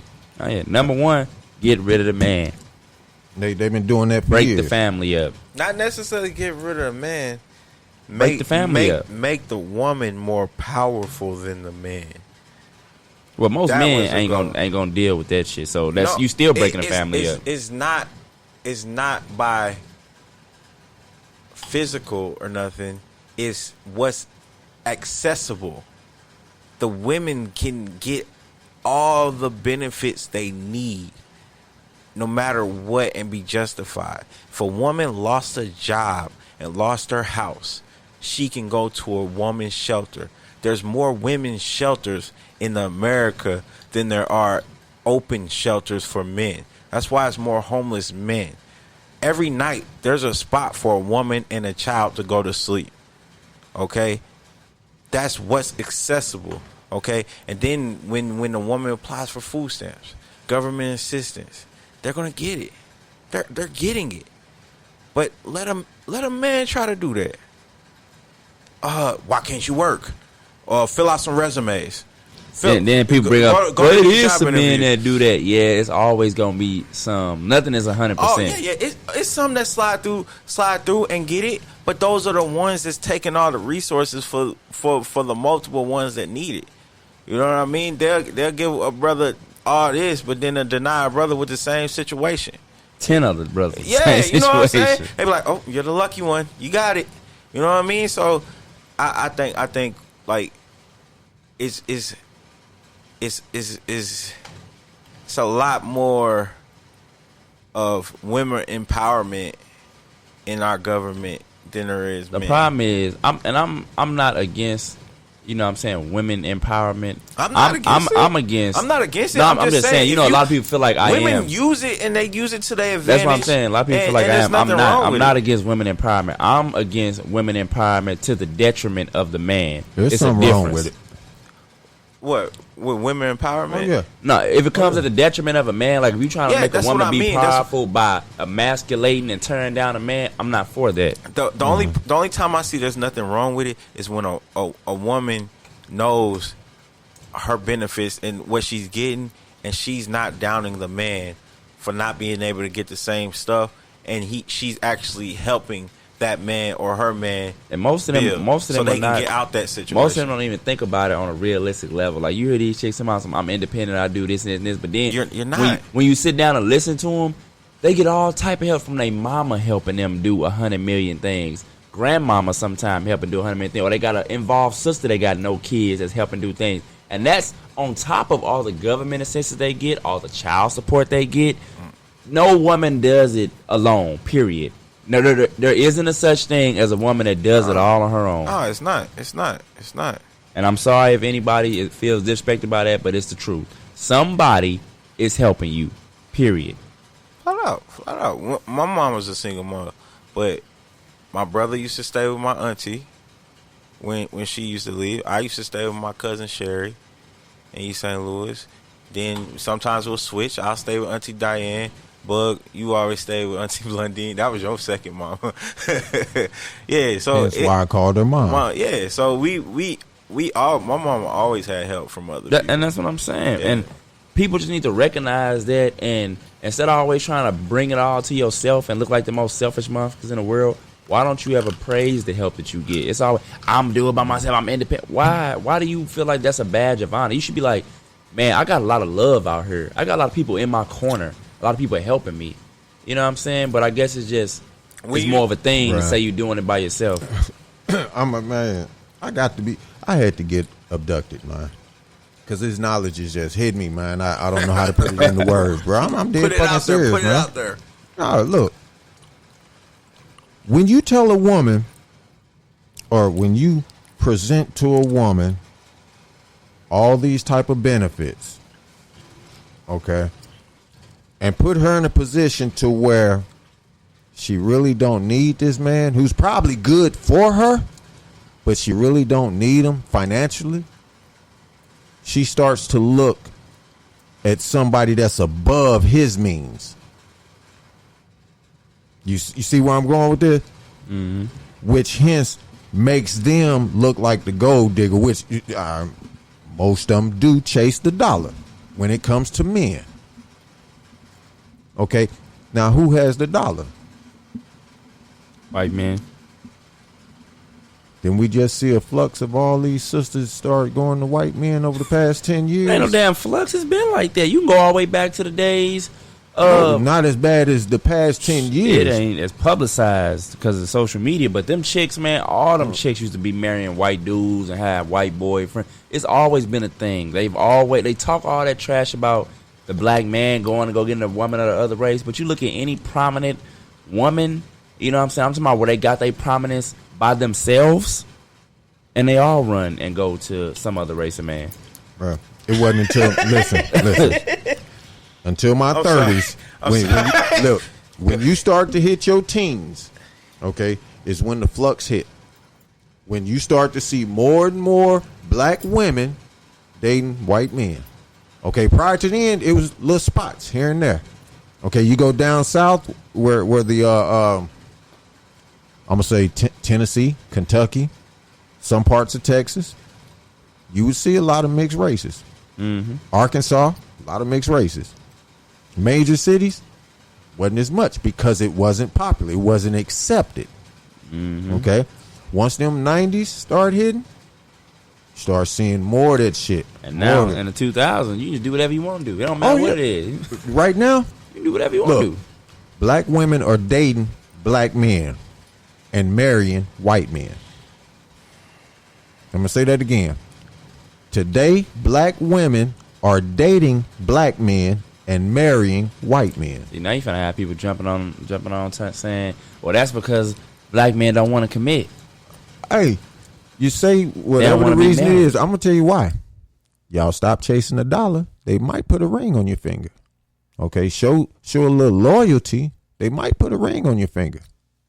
Show that man he's a king in his home.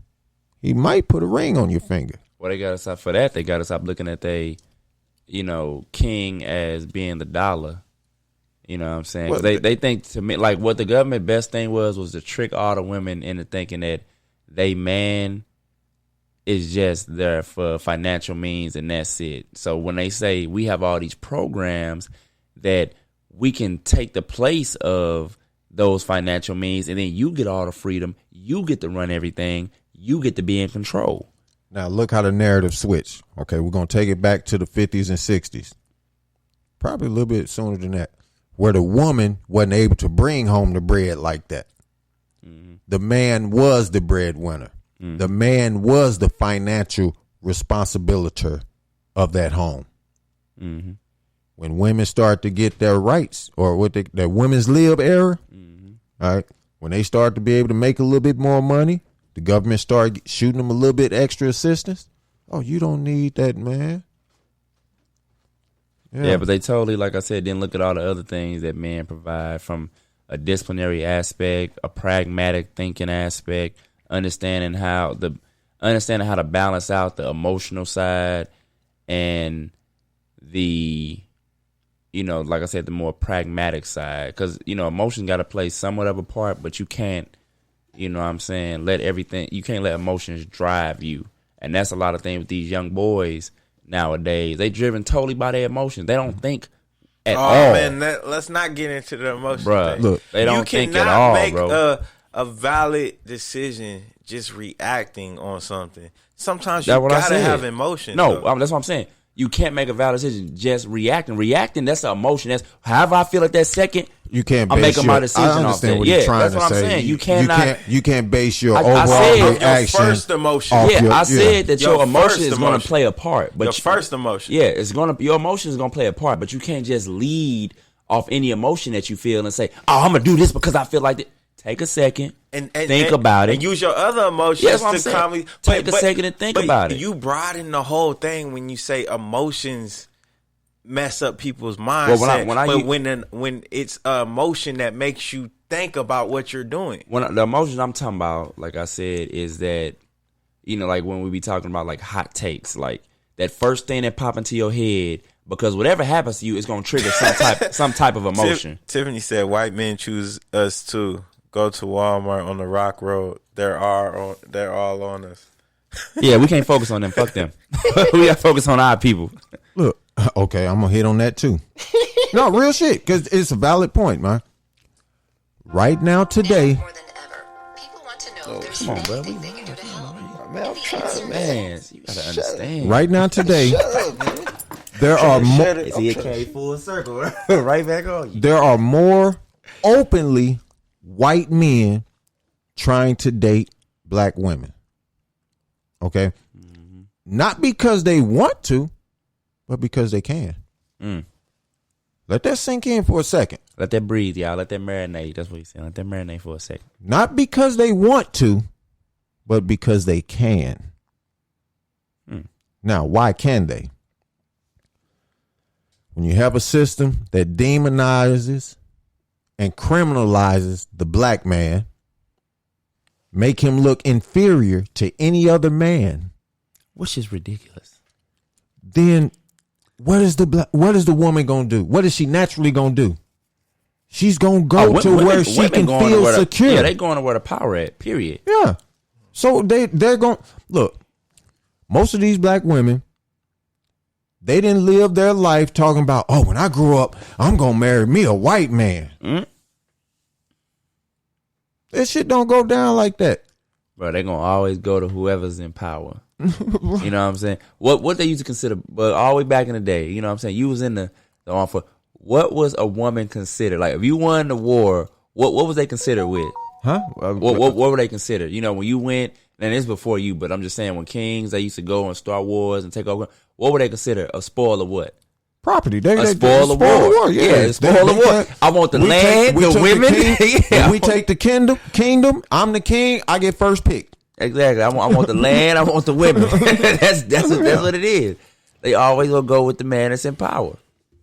Nah, I know I came off rough. I'm all for women's lib. I'm all for women having their come up. You got They gotta work nowadays. You can't survive but the way it is right now. But not at the expense of the black man. Thank you. Okay. That's my problem. You're shut. The black woman is killing the black culture. Whoa. Oh, why you say that?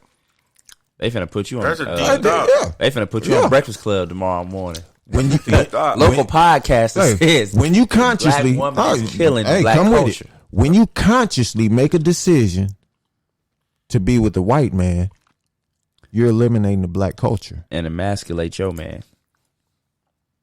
Now, how's he doing that? Because you're breeding with this white man that has an entirely different culture. So what do you say about men like Morris Chestnut and they're killing the black culture by dating white women? I say I want to marry a white woman, right? But I'm just saying. You said black women are killing the black men are too. There are do the statistics. There's more black women with white men than there is black men with white women. But there's more black men in power with white women. Black man doesn't have that physical trait to procreate. It takes that woman to bear that child. Okay, what? Even though the black woman has the dominant genes, if she procreates with a white man, she's going to take on those recessive genes and pass them on throughout that that bloodline. So that dominant gene, the black man. Wait. Black melanin is dominant anyway.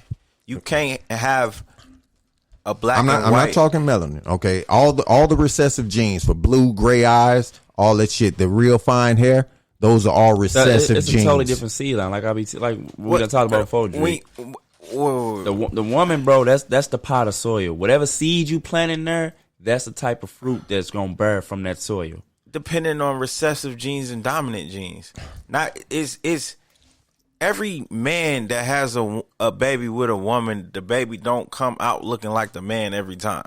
That's not true. Okay. I'm not saying it. Didn't nobody say that. Yeah, I'm not saying that.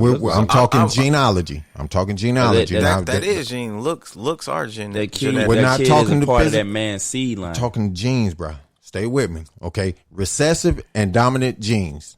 Yes, that's what. Okay.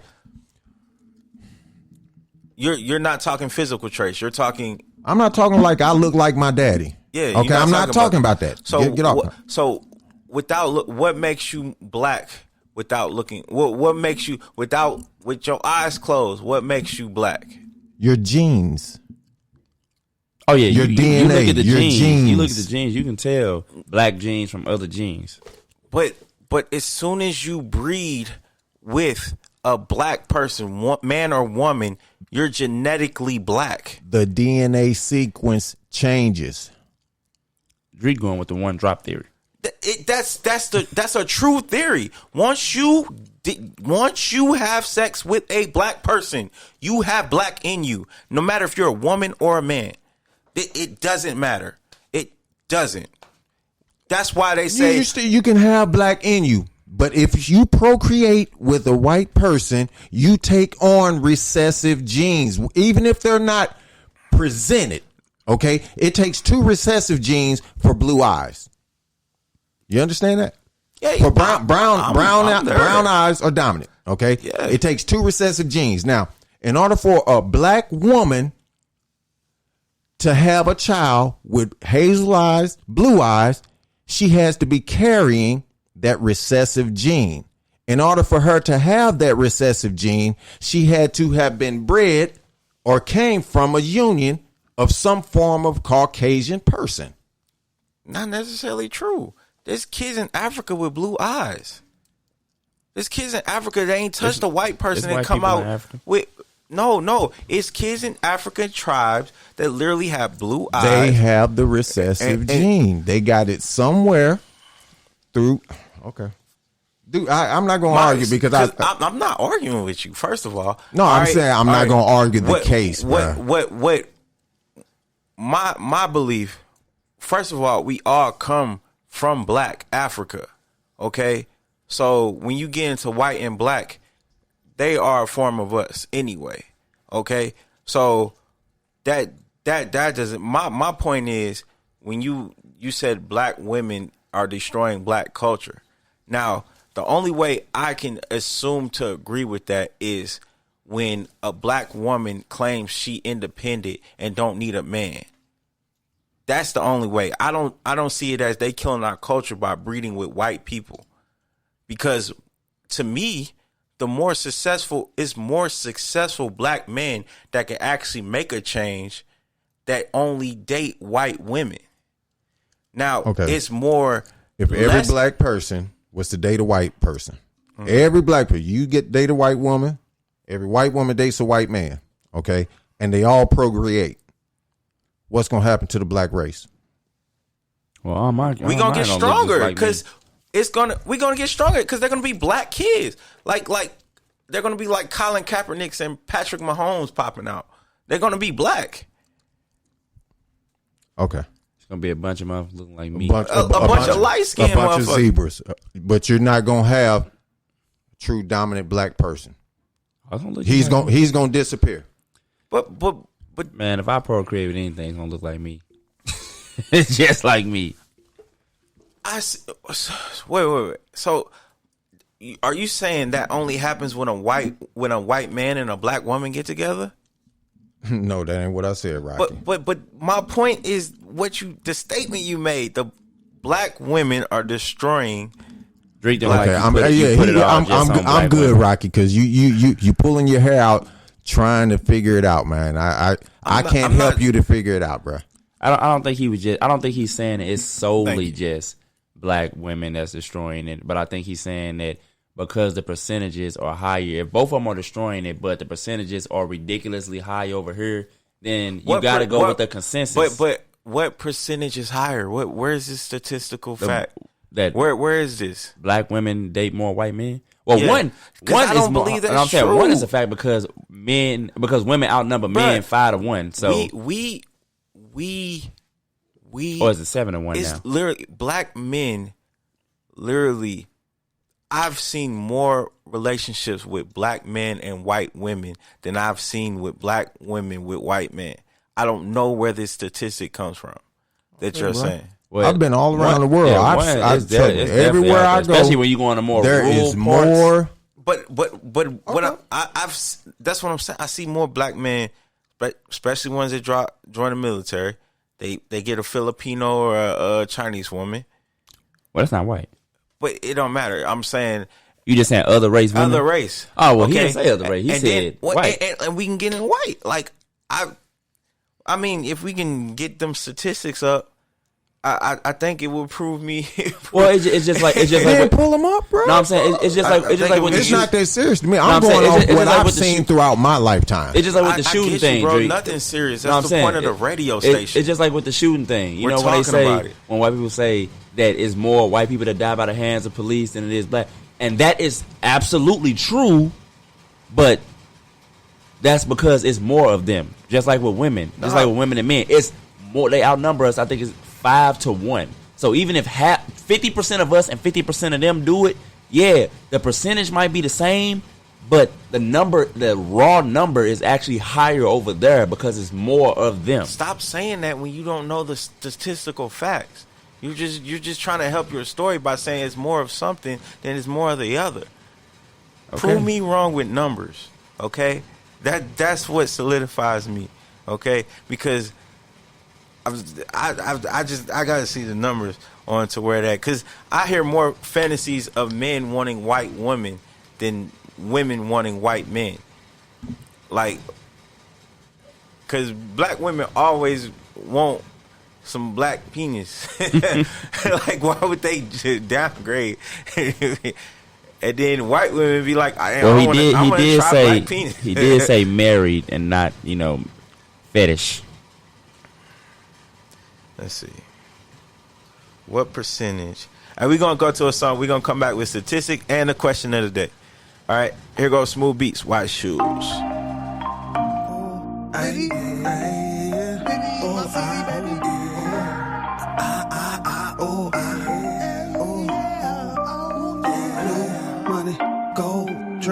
Black coffin, spin it all in the streets. Red attitude, white shoes on my feet. Red attitude, white shoes on my feet. Money, gold, drink. Black coffin, spin it all in the streets. Red attitude, white shoes on my feet. Red attitude, white shoes on my feet. Orange logo, world going loco. Life is like a whirlwind, up and down like pogo. Green go-go, though I've been sitting low. Stopping is a no-no, like Timmy boy, let this beat go. Crazy, smoke this green to gray too. From Penn State, sent it to the Lou. Now this that new style blues. Baby brown, I'm bringing it to you. I've been waiting on pink kisses. That pretty plum look good in that fuchsia. You can be my fuchsia, yeah. Apple bottom, red light got me wanting to do some. Hey, yellow peppers, roasted with potatoes. Still sipping gold while we toasting to the haters. Kinda hot, I'm saying I am smooth, red too, white shoes. Gold, drink, black coffin, spin it all in the streets. Red attitude, white shoes on my feet. Red attitude, white shoes on my feet. Blue money, gold, drink, black coffin, spin it all in the streets. Red attitude, white shoes on my feet. Red attitude, white shoes on my feet. Black man, stay strong. White enemies can't leave us alone. White friends, let it be shown. Blue lies can't be taking black people. Nah, ain't a red one till you make it one. Ain't no throwing white flags too long, you did people wrong. Right time, wrong color shouldn't be the norm. They get black and white quick in the middle of the storm. I usually say this shit for bases, snap on you and warn you. But I'm raising my voice this time so you know we sounded alarm. Red alert, more than woken, we burn our arms. They need a church if they coming like more than a swarm. Gotta go, drink, black coffin, spin it all in the streets. Red attitude, white shoes on my feet. Red attitude, white shoes on my feet. Blue money, gold, drink, black coffin, spin it all in the streets. Red attitude, white shoes on my feet. Red attitude, white shoes on my feet.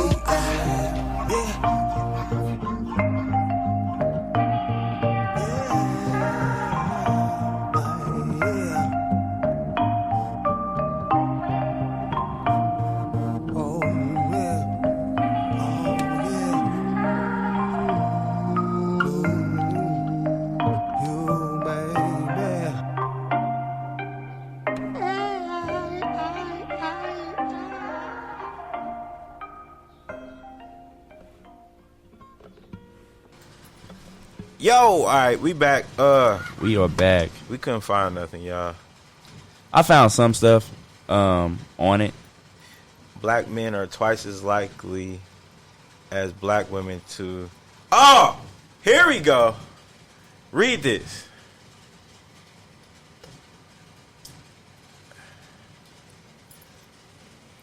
I seen this one. Black men are twice as likely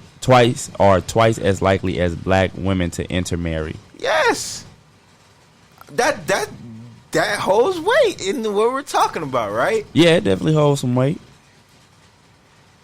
But then what like I said, you got to dive into it. But that definitely holds some weight because you got to look at, okay, well, what's the percentages on how many women getting married versus how many men ain't getting married. Yeah, because most time it's that white man trying to chase a fantasy and he not really trying to marry that black girl. You know what I mean? It's more of a fantasy. Because I think white men are more stuck to their morals than what black men are. And then older white people, they're not gonna accept certain shit. Yeah, but that's any. I'm not just gonna say white people. But look, the woman is gonna go against whatever the elders. Because women, like I just said with my boys, they hate to make me disappointed. They hate for me to be disappointed. Okay, that's a man, a boy thing. But a girl, she really ain't. Like, that might be something that she might be about, but how many times have you seen a situation where you was probably dating have you ever dated a girl and her parents said they don't like you, but she still choose to be with you? Mm-mm. Oh, I've been in that plenty of times. Everybody's parents seem to like me for whatever reason. Nah, because I used to, if I smell like weed. And, oh, well, yeah, you know what I mean? Bad influence. I was young then. You know what I mean? I was young. Oh, he's a thug and all this other stuff, tattoos on neck and all that crap. You know what I'm saying? So she was like, nah, that's what I want. You know what I mean? That's what a girl will do. But when you was that bad boy phase. You was that bad boy phase. But with a boy, if the mother or dad say, oh, nah, it's more likely chance that he be like, all right, yeah, I need to move on. You know what I mean? Or he might go against what they saying, but it's more of an honor code with a man. And it's also a cultural thing too, because I know people want to act like that white men get all the women, but I know I got a friend that's a white, good friend of mine, and his wife is of a different race, and her family, her father and them was like, hell no. You find somebody that's like us, and that's who you marry. Here I read this. It says, one of the most dramatic patterns that occurs among black newlyweds. Black men are twice as likely as black women to have a spouse of a different race or ethnicity. 24% versus 12%. This gender gap has been a long-standing one. In 1980, 8% of recently married black men and 3% of their female counterparts were married to someone of a different race or ethnicity. Yeah, but that's misleading too, because that may be true. The few men that do want to get married and that's their goal, they may go get them women of other races. But you have a lot of women that, like, it's their goal to get married. Like, there's a lot of cats that's with black women, but they not really tripping off getting married. But check this out. These white people, they stick to what they do. They say, among white newlyweds, there are no notable gaps in intermarital relationships. 12% of men and 10% of women have married someone of a different race. So they basically the same, a low percentage. Mm-hmm. And like I said, and that come from, like I said, these stereotypes of they broke the man down in a woman's eyes, and then the women feel like that the black man ain't shit, and because they feel like they ain't shit, they treat him like shit. But check this out. In 1980, it was 4% even. So they really stuck to it. The 12 and 10, that's 2015. Mm-hmm. So damn, like 1980, they really, you better marry you a white motherfucker. And then on the flip side, because of all the tension between a man and a woman, that made men want to go away from marrying, you know what I'm saying, the black woman. Wow. You hear how they broke this down? In 2015, the likelihood of marrying someone of a different race or ethnicity was somewhat higher among newlyweds with at least some college experience than among those with high school diplomas or less. So, like, ones who were about to make something of themselves married outside of their race. You get what I'm saying? Like, once you get the bag, you marry somebody out your race. Yeah, and that's all, like I said, that's based on what you're attracted to and how you feel like that you being treated by them. If all the black women you know, or ratchet, loud. You know what I'm saying? Not saying that all of them are like that, but if them all the ones that you know, then when you saying to yourself, I'm finna make something of myself, you're going to be less likely to pick somebody from that. Same thing with women. When they go off to college and stuff, of all the dudes they know, they ain't shit and they just want to be in the streets and shit like that, they're going to be less likely to, find themselves attracted to that because they already in college because they thinking on that higher level. So if they looking at, okay, this man or this woman is on a lower level, they not trying to go backwards. They trying to go forward.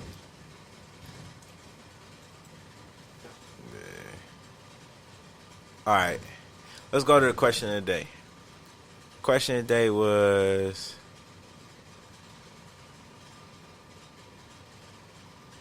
I got a question for y'all, too. All right, well, you can ask your question first. So I heard somebody say this. It was John Sally.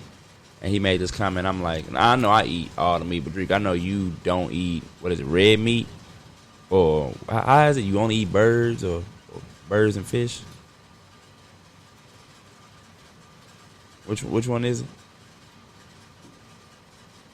You say what? I said, what is it with you and me? You don't eat no red meat, or you just only eat bird, or what is it? As far as fishing, meat, like fishing, chicken, fishing birds. Yeah, that's right. it. And then Bug, you eat all meat, don't you? Yeah, he eat everything. Yeah, so he made this statement, because vegan is getting real popular and stuff like that. And he said, when you don't eat meat, you feel different. You feel healthy. Like if you do it for like a month, you'll get, and then you go back to eating meat, like you'll get sick and start throwing up and stuff. And he said, how can you say you're eating well if you have dead flesh on your plate? So no matter what the meat is, if you have dead flesh, if you're putting dead flesh in your body, how can you say that you're taking care of yourself and your body? When you think about it, that the term "you are what you eat" is so valid. Okay, so when you eat a pig, what do pigs eat? Trash. Everything, bro. They eat everything. Okay, they eat some straight garbage. They're cannibalists. They eat each other. Like, it's when you think about it, like you're eating something very disgusting. Okay, all right. Now you do have chickens out there that poke at each other. If one dies, they might. If that chicken don't get fed for a long time, it'll eat another chicken. Matter of fact, people do sick shit like give chickens fried chicken. I've seen it in videos. That's sick as a motherfucker. You giving a chicken fried chicken. That's like giving a human a leg of a human. You know what I mean? But yeah, and if it's cooked right, you won't know. But yeah, you are what you eat, man. So when you eat trash, you feel like trash. You know what I mean? That's just a mental thing for me. To each his own, bro. I would never try to control somebody how they eat, but you're not going to control what I put in my body. You're not going to try to convince me to put something in my body. Or not put something in your body. Yeah. It's not going to work. That's going to be my decision. You like what you like. Yeah. It's going to be. What you think, bud, man? You think that you can say you taking care of yourself? Like, if you're putting dead flesh in your body?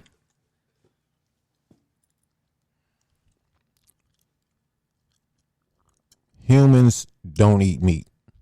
There isn't a tooth in your head that's designed to tear meat.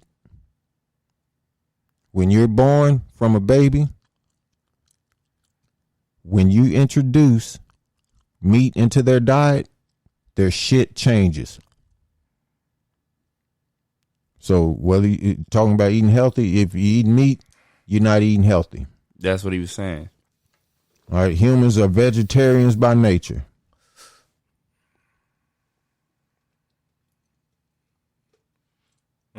Yeah. But there's some people, man, you be like, I ain't giving up meat. I don't give a fuck. I be like, I want to be better. I want to eat better. It's not but wrong I'm not with giving it. up meat. It's not wrong with it.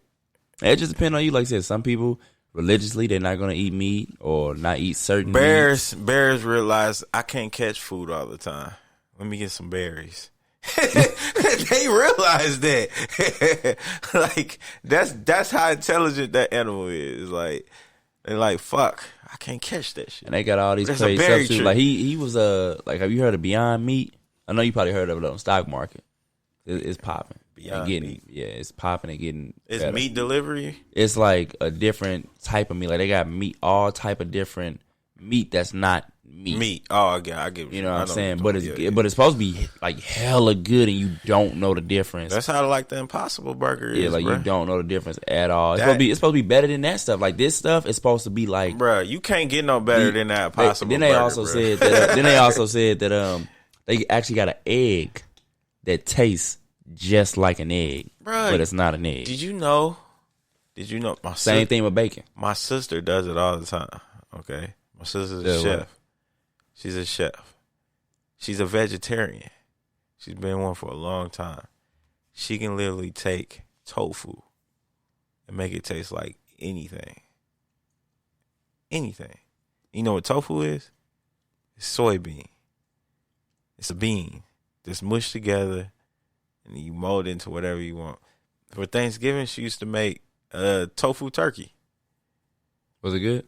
Yeah, it tastes like tofu. I mean, it's not good to a meat eater, but because it's not the meat. You gotta detox off of real meat. And then when you eat it, you're like, this is turkey. Did you eat some, bud? Nah, he ain't eat. Did you eat tofu, bud? Nah, he ain't eat that shit. He like not interested. Yeah, but like it's a lot of stuff that you can make and change into whatever you want. Like for real, if you know what you're doing, it's just the that flavor, Beyond man. Meat stock, man. That mud. The only thing about meats that people crave, if it don't have the flavor that make them want to eat it, is the texture. It gotta have that bite. You know what I mean? To where if it don't have the same bite, no matter what it tastes like, you're gonna say, "Oh, hell." So you think it's a mental thing? Yeah, it's definitely a mental thing. That's Okay. where your taste buds are. You know what I mean? It's like with people that when they get on a little nicotine patch and stuff like that, they be like, it's not really them wanting to smoke, but they just used to having something like in their hand and putting it to their mouth back and forth. not just. Have you ever when you don't like the taste of something? What's the first thing somebody does? Spit it out. No. You gotta taste it, but you don't like the taste. What are the first thing they do? Make a face. Nah, they hold their nose. They hold their nose to take it. That's because it's taking away one of the senses that tells your brain what it is. So right before you taste something, you smell it. So if you know it's finna be disgusting and you smell a stanky scent, your brain is telling you automatically this is not finna taste good. Like that's how your shit works. You know what I'm saying? Same thing with your eyes. When you see it and it looks disgusting, no matter how good it tastes, that's why they have decor and parsley and all that. Cause they make it up. Yeah, they make it look good, but the shit ain't got no salt or nothing and be plain. You know what I mean? It look fire, but as soon as you taste it, it kill all your dreams. You know what I mean? It fuck with that other taste bud. Have you ever gone without meat for like a long period of time? Hell yeah. I went 6 years. And then I went With back. no meat at all? Yeah, and I went back to eating chicken and fish. How was it? It was fine. I was Like, cool. Did you notice a difference? But at the Did time, you crave meat? At the time, I didn't crave. The first year, it was hard. It was hella hard. The first year. Yeah, that's what I'm saying. The first year, because this is when Big and Tasties Oh. were at at McDonald's. If y'all can't tell, Drake like to eat. That's how a Big and Tasty. So the Impossible Burgers, all types. So the Big and Tasties was $1. That hurt you. You remember that? That hurt you, Drake. That hurt you deep down. I used to leave school, go get before game, right after practice. You know, homeboy used to go to the McDonald's around the corner, get it 2 Big and Tasties with cheese and onion, everything. 2 Big and Tasties, bro. Them mugs used to be so good. Then that's kind of when I started feeling like I started hearing about all this type of meat. Well, my sister used to have books around the house. That's what I was just going to ask you. So what prompted you to make the decision? My like, sister I'm been a finna stop- vegetarian since. I'm going to stop eating meat. Is it the one that be coming down? No, that's Okay. that's my youngest sister. Well, she's my oldest, but she's the youngest. My oldest sister, Bugs, same daddy's sister. Okay. She is 3 years younger than you, Bud? Yep. 3 years. Yeah, she's 3 years younger than him. So she started being a vegetarian in Atlanta when she was like 24, 25, 23, around that time. When she got out of college, she went to Atlanta, and that's when she started becoming a vegetarian and everything. All right, time goes on, time goes on. She moved back to St. Louis. She met her husband, was also a vegetarian. And I used to babysit my nephews and stuff a lot. I used to go to Columbia, stay there, because she lived in Columbia by Mizzou. I used to go there, stay there, and like, I was like 14 at the time. And when I babysit, I didn't really have no food there. So I was eating there. And you know what I'm saying? I'm reading the books and stuff. I'm like, man, that's a lot of benefits to this, man. I should really look into it. Huh? Yeah. And then her husband at the time, which I still call him a bro to this day, he you know what I'm saying, broke a lot of stuff down to me, like, bro, you can, and he's a former linebacker in college. So he's been like that for a minute. So he's like, man, I need my protein. So I can show you a lot of ways you can still get it and all that. So at the time it was cool. But and I was getting off, and that's when I used to come back, and then I was getting my big and tasty like once a month, and then it started once every 3 months, and I was like, man, fuck that. I can't be cheating if I'm gonna do this. But 5 years go on. That sixth year, I was trying out for the community college, and I passed. They took you to Applebee's? No, I passed out. And when I went to the doctor was like, your protein, your amino acids and everything, it seems real low to be doing all the physical work you do. Have you ever think about taking vitamins? Because when I was at my sister was around a lot, she used to cook all the stuff with she used to have this, it's called Brat or something like that. It's an amino acid spray. All right, she used to have stuff like that, and she always used to cook this stuff. So I got my stuff I needed. But when I came back with my mama, it was different. I was really surviving on my own as far as my mama. She was still buying. My mama used to buy me steaks like every other day.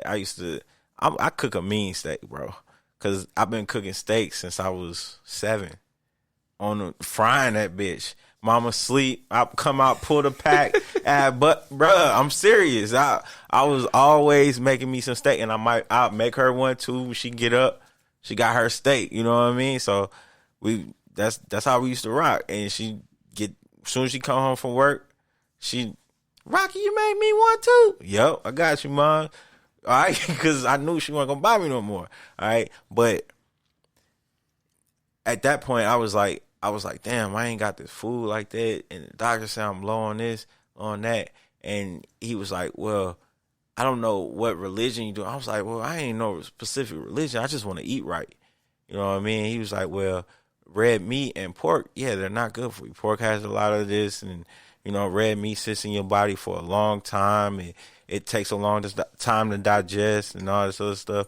And he was like, but most meat of birds are light meats, and fish have certain oils and stuff that are good for your heart and all that. So and it has the right amount of protein that you would need. You know what I mean? So that's why I started eating that shit. What about you, bud, man? You ever go any long period of time without eating meat? Never. Nope. You? Nope. I be going back and forth with it. You want to become a vet? You want to do it? No, I want to detox and see like what it's like. Like once I get it all out my system, see like what it would be like. You know what the amazing thing about for knowledge. You know what the amazing thing about life is? You want to know? Enlighten me. It's yours, and you have the power to do whatever the fuck you want to do. That's life, okay? So if you feel you want to try something, try it, bro. You only got one life. If you don't like it, guess what you can go do? Eat some fucking meat. But that's the thing. I'll be debating, like, okay, how long, you know what I'm saying, do I have to go before I can really judge it? Because obviously, when I first get off of it, I'm going to want it still. You know what I'm saying? I'm going to be like, this ain't... I wouldn't start judging it until you completely stop. You know what I'm saying? But how long do they go for? Like, that's out of my system. Bro, when you take your last heavy shit that smell like Funktified, and you be like, damn, why my shit just falling out so light like that? I'm serious, you're gonna realize when you don't have necessarily red meat in your digestive system. You know what I mean? You're gonna realize it because you're gonna be boo-booing more often, actually, because you're gonna be less congested. You know what I mean? Because like I said, that shit sits in you for a minute, and you're gonna be less congested. And when you eat, stuff is just gonna start flowing at you. That's why you see me eat a lot of oatmeal. I love oatmeal. Raw oats is fiber. Fiber thickens up your shit. You know what I mean? So that helps with my stool. You know what I mean? That's why I eat a lot of oatmeal. But yeah, bro, it's just, man, your body is a machine, bro. You know what I mean? So it's up to you whether you want to keep putting unleaded in it. It's up to you, bro. All right, we got 24 minutes. Let's get to this question of the day. You gonna do the challenge with me, Bug, man? We're gonna have a no meat challenge. Ain't gonna happen. Yeah, dude. All right. Damn, hella people replying to this motherfucker. All right, question was, 6 years pass, and you plus your kid get in an accident. Blood test says the type he has, son, there is no way he could be yours. Do you stay married? 6 years passed from having the baby. You got a little 6-year-old now. All right. And me and her, we was together. We wasn't separated or nothing. Y'all was together. But y'all wasn't married. Okay. And y'all got married in spite of everything. Like, I want to raise my kid. I want to be with you. And she's like, yeah, that's what's up. Y'all get married. Living good for 6 years. Something tragic happens. Blood test comes back. He's O positive, bro. You B negative. Like, how did that happen? No, she's not even O. You know what I mean? She's A positive, and O is dominant to all of them. So it had to come from an O man. You know what I mean? So what do you do? Ooh, you wanna go first? Bug, you wanna go first? Cut and dry. She done. Oh, wait. Yeah, we know how Bug feel about cheating. But is the kid still in your life? Nope. And after 6 years of you raising the kid, and he call you daddy. Kid's a victim. He's a victim of a bad situation. How you feel, Reggie? What the fuck I look like taking care of something that ain't mine for 18 years, man? Oh, and then what if... child support? I was just going to say, but you already said they married and stuff. I was going to say, what if he was on like child support? I had a friend. You're going to get child support. You're married. If she divorced, she would try and put you on child support. Oh, she can, because if she had that baby while y'all married, you are considered the father. Yeah, and the child support will go through. See, y'all starting a situation. That's why I'm going to stay single, because motherfuckers know how I really feel about that. I kill her and that damn kid. Lifetime. Lifetime. The love bug. The James. What'd you say, Reggie? 6 years past. Yeah, we got to go. Yeah, we breaking up. We getting divorced right away. Because I look at it like this. Like, and this is how I am with everything. If you do something, even if you hide it, and I find out about it later, I'm going to treat it like it's new because I didn't know. Like something like that, had I known that 6 years ago, we probably wouldn't have gotten married. So I'm going to take it and be like, if these factors would have been in play prior to this, what I have still went Man, through. You know I got a spoiler to throw at y'all. But I still went through keep it. Going. You know what I'm saying? And I already know myself. I'm be like, hell nah. If I know you done cheated and you done got pregnant by somebody, we're done. Just because you hid it for a long time, that doesn't mean. Now what about the kid? Now the kid, that's gonna be a little hard because I love kids. You know what I'm saying? And he called you daddy. Yeah, but I'm gonna have to explain to him. And his whole life. Check this. His whole life. No, I'm reverse. Your whole life, you always looked at that kid and saw yourself in you, and you just didn't like. Now you know you was mentally confused, saying that's me. Since he was 6, you like, damn, that's my little. Ain't he a junior? Oh man, got my name. We gotta change his name. What was you finna say, Bug? Now what? Oh no. Yeah, we gotta change his name, and then I'm gonna have to explain to him the situation. You gonna change? Wait, I just heard what you said. Yeah. You gonna change his name Yeah. at 6, bro? Yeah. Well, you be like, Daddy, I want to keep my name. Oh wait, hold on, little dude, I ain't your daddy. Yeah. That's what you gonna say? Not like that. Oh, But I'm definitely gonna have to explain to him like the situation because one, he deserved to know who his real father is, and his real father deserved to know that he got a kid out here. And two, I gotta create a healthy distance between myself and this kid, just for the simple fact that if that other man does come around and he say, exactly, well, you not my daddy. Yeah, you know what I'm saying? It's a situation like you gotta create a healthy distance because when it's your child, like you almost have a not unrealistic, but a what's the word I want to use? Like it's different. Like it's not normal. You know what I'm saying? Like your attachment to it, the way you go about things is a lot higher. Like you might feel some way if something happens to a kid, but then it's times 1,000 if that kid is your kid. But I think y'all don't understand the emotion that you're gonna have. I don't understand it's gonna be hard. Raising this kid for 6 years, and that's why I say I have seeing yourself right away. I have to create that. I have to start. You know what I'm saying? Putting that wedge in there because I know myself, and then I know how. I don't know if I can do that, bro. It's definitely gonna be. I'm gonna keep some type of relationship. I would want to. Yeah, I'm gonna keep. I would want to call it quits, but I don't think I'll be too emotionally attached. Me and her is done. And if we don't get married, like all right, well, let me throw the spoiler in there. The spoiler is she got raped. Okay, so she got raped. She got raped and she was afraid to tell you.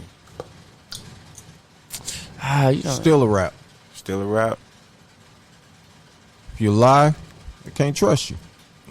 Yeah, me and her may be a rap, but as far as the kid, now I may look at the situation with the kid differently at that point. What you can't really, because you if you cut ties with her and she got raped, you're gonna have to cut ties with the kid. Because that's a decision. If she want to make that, like, well, if you can't beat me, you can't deal with the kid, then it is what it is. Yeah, because she gonna feel some type of emotionally way, like you ain't support me. Yeah, I don't give a fuck about that. You know what I mean? Yeah. So you gotta cut ties with both of them. It's all a sob story, bitch. You should have said something when it happened.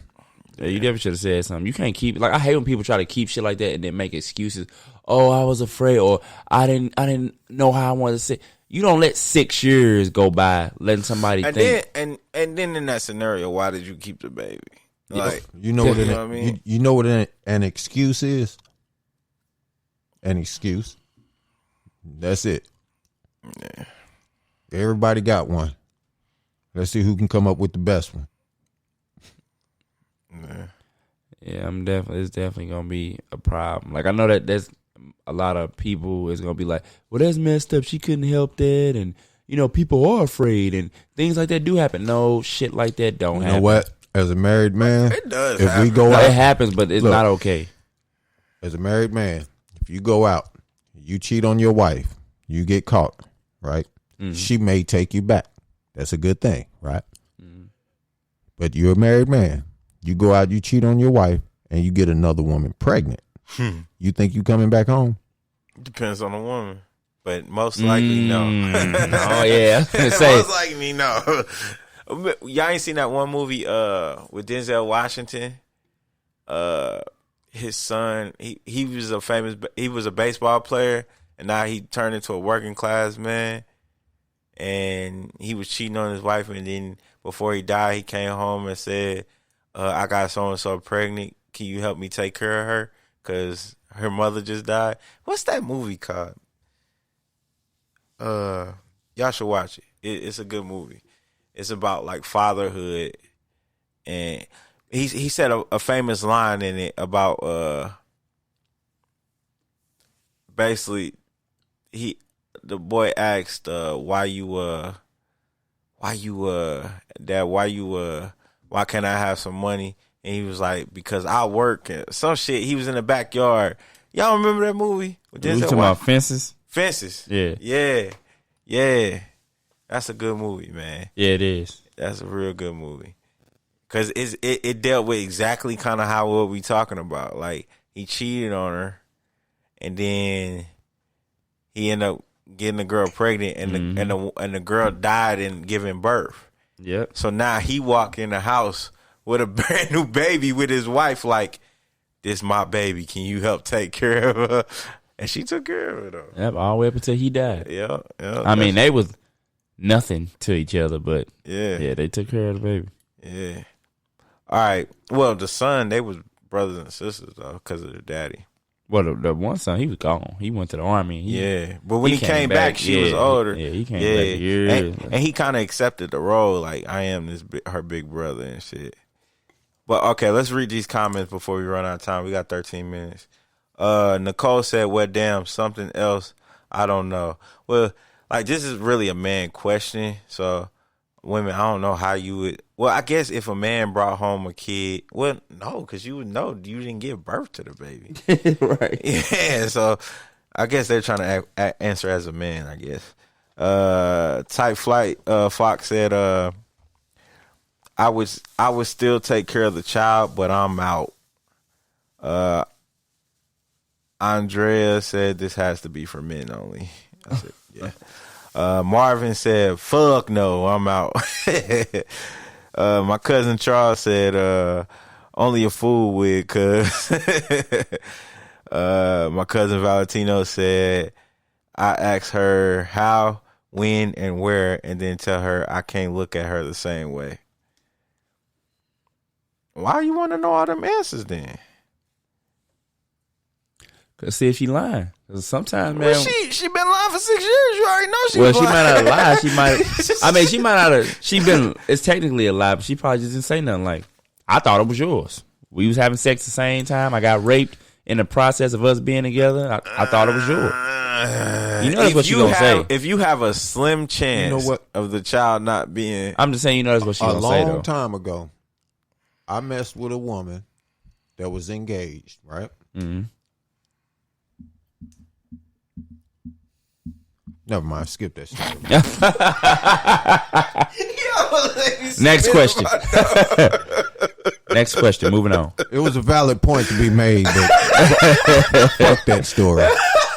Oh shit. Well, what I can tell you is I had a situation where I messed with a girl, and I didn't know, but like my friend had also messed with her. Like, and the baby was your friend in the same period. No, it was neither one of ours. Oh, she was. It was a totally different guy. But we for a long time like, we was nervous. Yeah, we did high five, but we was nervous. We was like, oh man. I'm glad I ain't never been in predicaments. My one scare is my wife. That's it. Well, okay, yeah, I've never been in a predicament. That's my story. I'm sticking to it.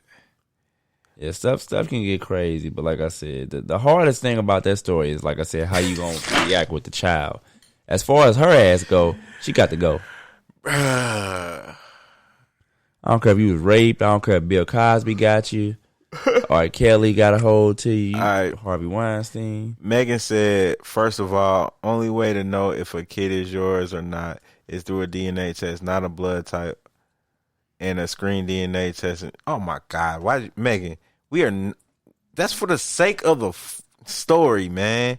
So, Megan, if you're listening, You can tell by blood type. If because the blood types don't match, a lot of times they automatically run a DNA test. Yes. If the blood types don't match, you can tell. So they're like, hold on, this ain't looking right. Let's make sure that this is actually this man's son. And she said, blood type, and even if you know the blood types of both of your parents and both of your parents, it would be anywhere close to accurate. No, that's not true. Oh, Drew, you know what it could be, though?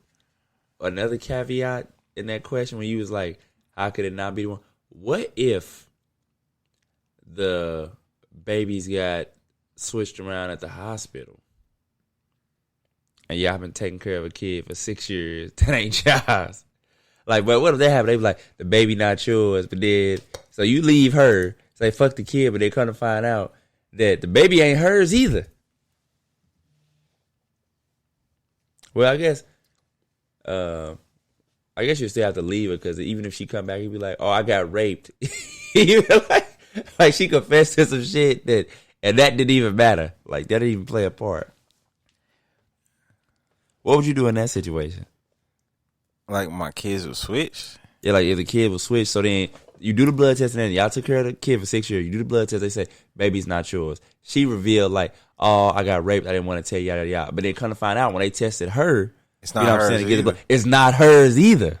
Like, are you still leaving her? And then what do you do with the kid at that point? And where's your actual kid? That's what I'm gonna be trying to find out. I'm gonna be like, well, okay, on 2007. Do you still leave her? She got raped, but she didn't get pregnant. First, I'm not gonna leave her. I'm not gonna say I'm gone. I'm gonna be like, let's find our kid. Okay. To see if it's our kid. What about you, bud? Real quick, you still leaving her? I don't do cheaters, man. Well, she got raped. She got raped. The story was she got raped. Yeah, fuck, she lied, or she didn't tell. I'm gone, man. he said dick was inserted. And you didn't say nothing. I got to go. Look, long story short, I don't play, man. It is what it is. So what do you do with the kid though in that situation? I'm gone. You even say F the kid? That's what I'm gone. What about your real kid? It ain't mine. Okay, what about your real kid? Are you gonna be on a hunt? I'm filing for custody. You gotta find it. Well, you gotta find them. That's what I'm saying. Like, so I'll go to the hospital and be like 2007. Well, give me a list of all the kids if she that got were born raped, in that day. it's not my kid. So why the fuck but I'm you don't know that yet. You don't know yet. You don't know that yet. So I would try to but find. You said she admitted to being raped. Yeah, she did. But that don't automatically mean that she got pregnant from that because y'all was together and still having sex at that time too. So that'd be the story. She'd be like, oh, it might have happened when I got raped. Figure it out and send me a postcard. But he said I ain't involved in the shit. So okay, Eric said how long y'all been married?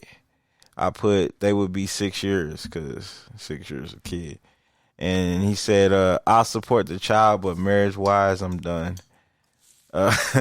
Mike said Malik that said fuck them kids. You know what, man? My ex-wife cheated on me in year 4. I left year 10. So you tried to work it out, huh? Fuck working it out. See, sometimes you do things for better reasons. It wasn't about me. It wasn't about her. It was about my kids. The best thing I could have did for my kids, though, after reflecting, was leave when I found out she was cheating. Yeah. All right. That was deep. Miss Hip said, that's a hard one. It'll have to be a no for me. Shit would shift drastically and we'd be headed for divorce anyway. Reggie said the first accident you had was trusting the woman.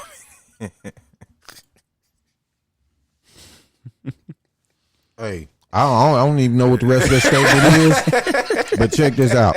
He 100% correct. Not this Reggie on the show, yeah. Yeah, it's not me. You're 100% correct. He said the first accident you had was trusting the woman. You stay married, but we gotta have a long heart to heart. Trust is just like respect. You don't agree with that though, because I'm out. You don't want to stay married, but we gotta have a long heart to heart. Plus, I would need some counseling. It's karma for the dirt I did anyway, but still shaking my head. What the fuck? So he's basically saying he just laid it all out there like, right. I'm cheating too. See, I've been told that I've cheated on my wife. Okay. And it's, you said you've been told that? Yeah, I've been told that, okay. But he said something and it brought all that back up. All right. So I'm finna break it down again. You got 4 minutes. All right. Yes, I slept with somebody else while I was married, but my wife had already cheated, and I was already out the relationship. I was already sleeping on the couch. I slept on the couch for 3.5 years. Damn. She cheated. She can get an ass on that damn couch. But it is what it is, man. That's why the term calls bigger man. They don't say bigger woman. They say bigger man. I don't agree. I probably would have been in bed too. Yeah, I'm in the bed, bro. I said all the time, if you that mad, you can go sleep somewhere else. I'm not sleeping everything I wanted was out there by that couch. Or the refrigerator, the big TV. I had just got a beat program from my little bro. Oh, yeah. So you talking about that spot. Yeah, the computer was right there. TV was right there. Everything had my recliner. I was Gucci. My kids' room was right there.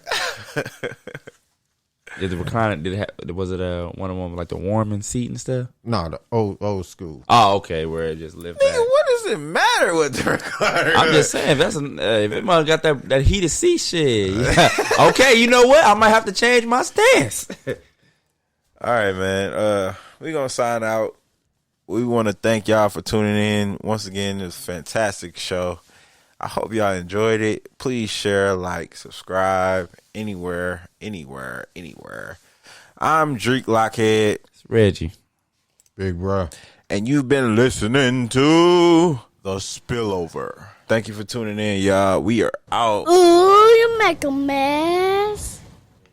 You capping.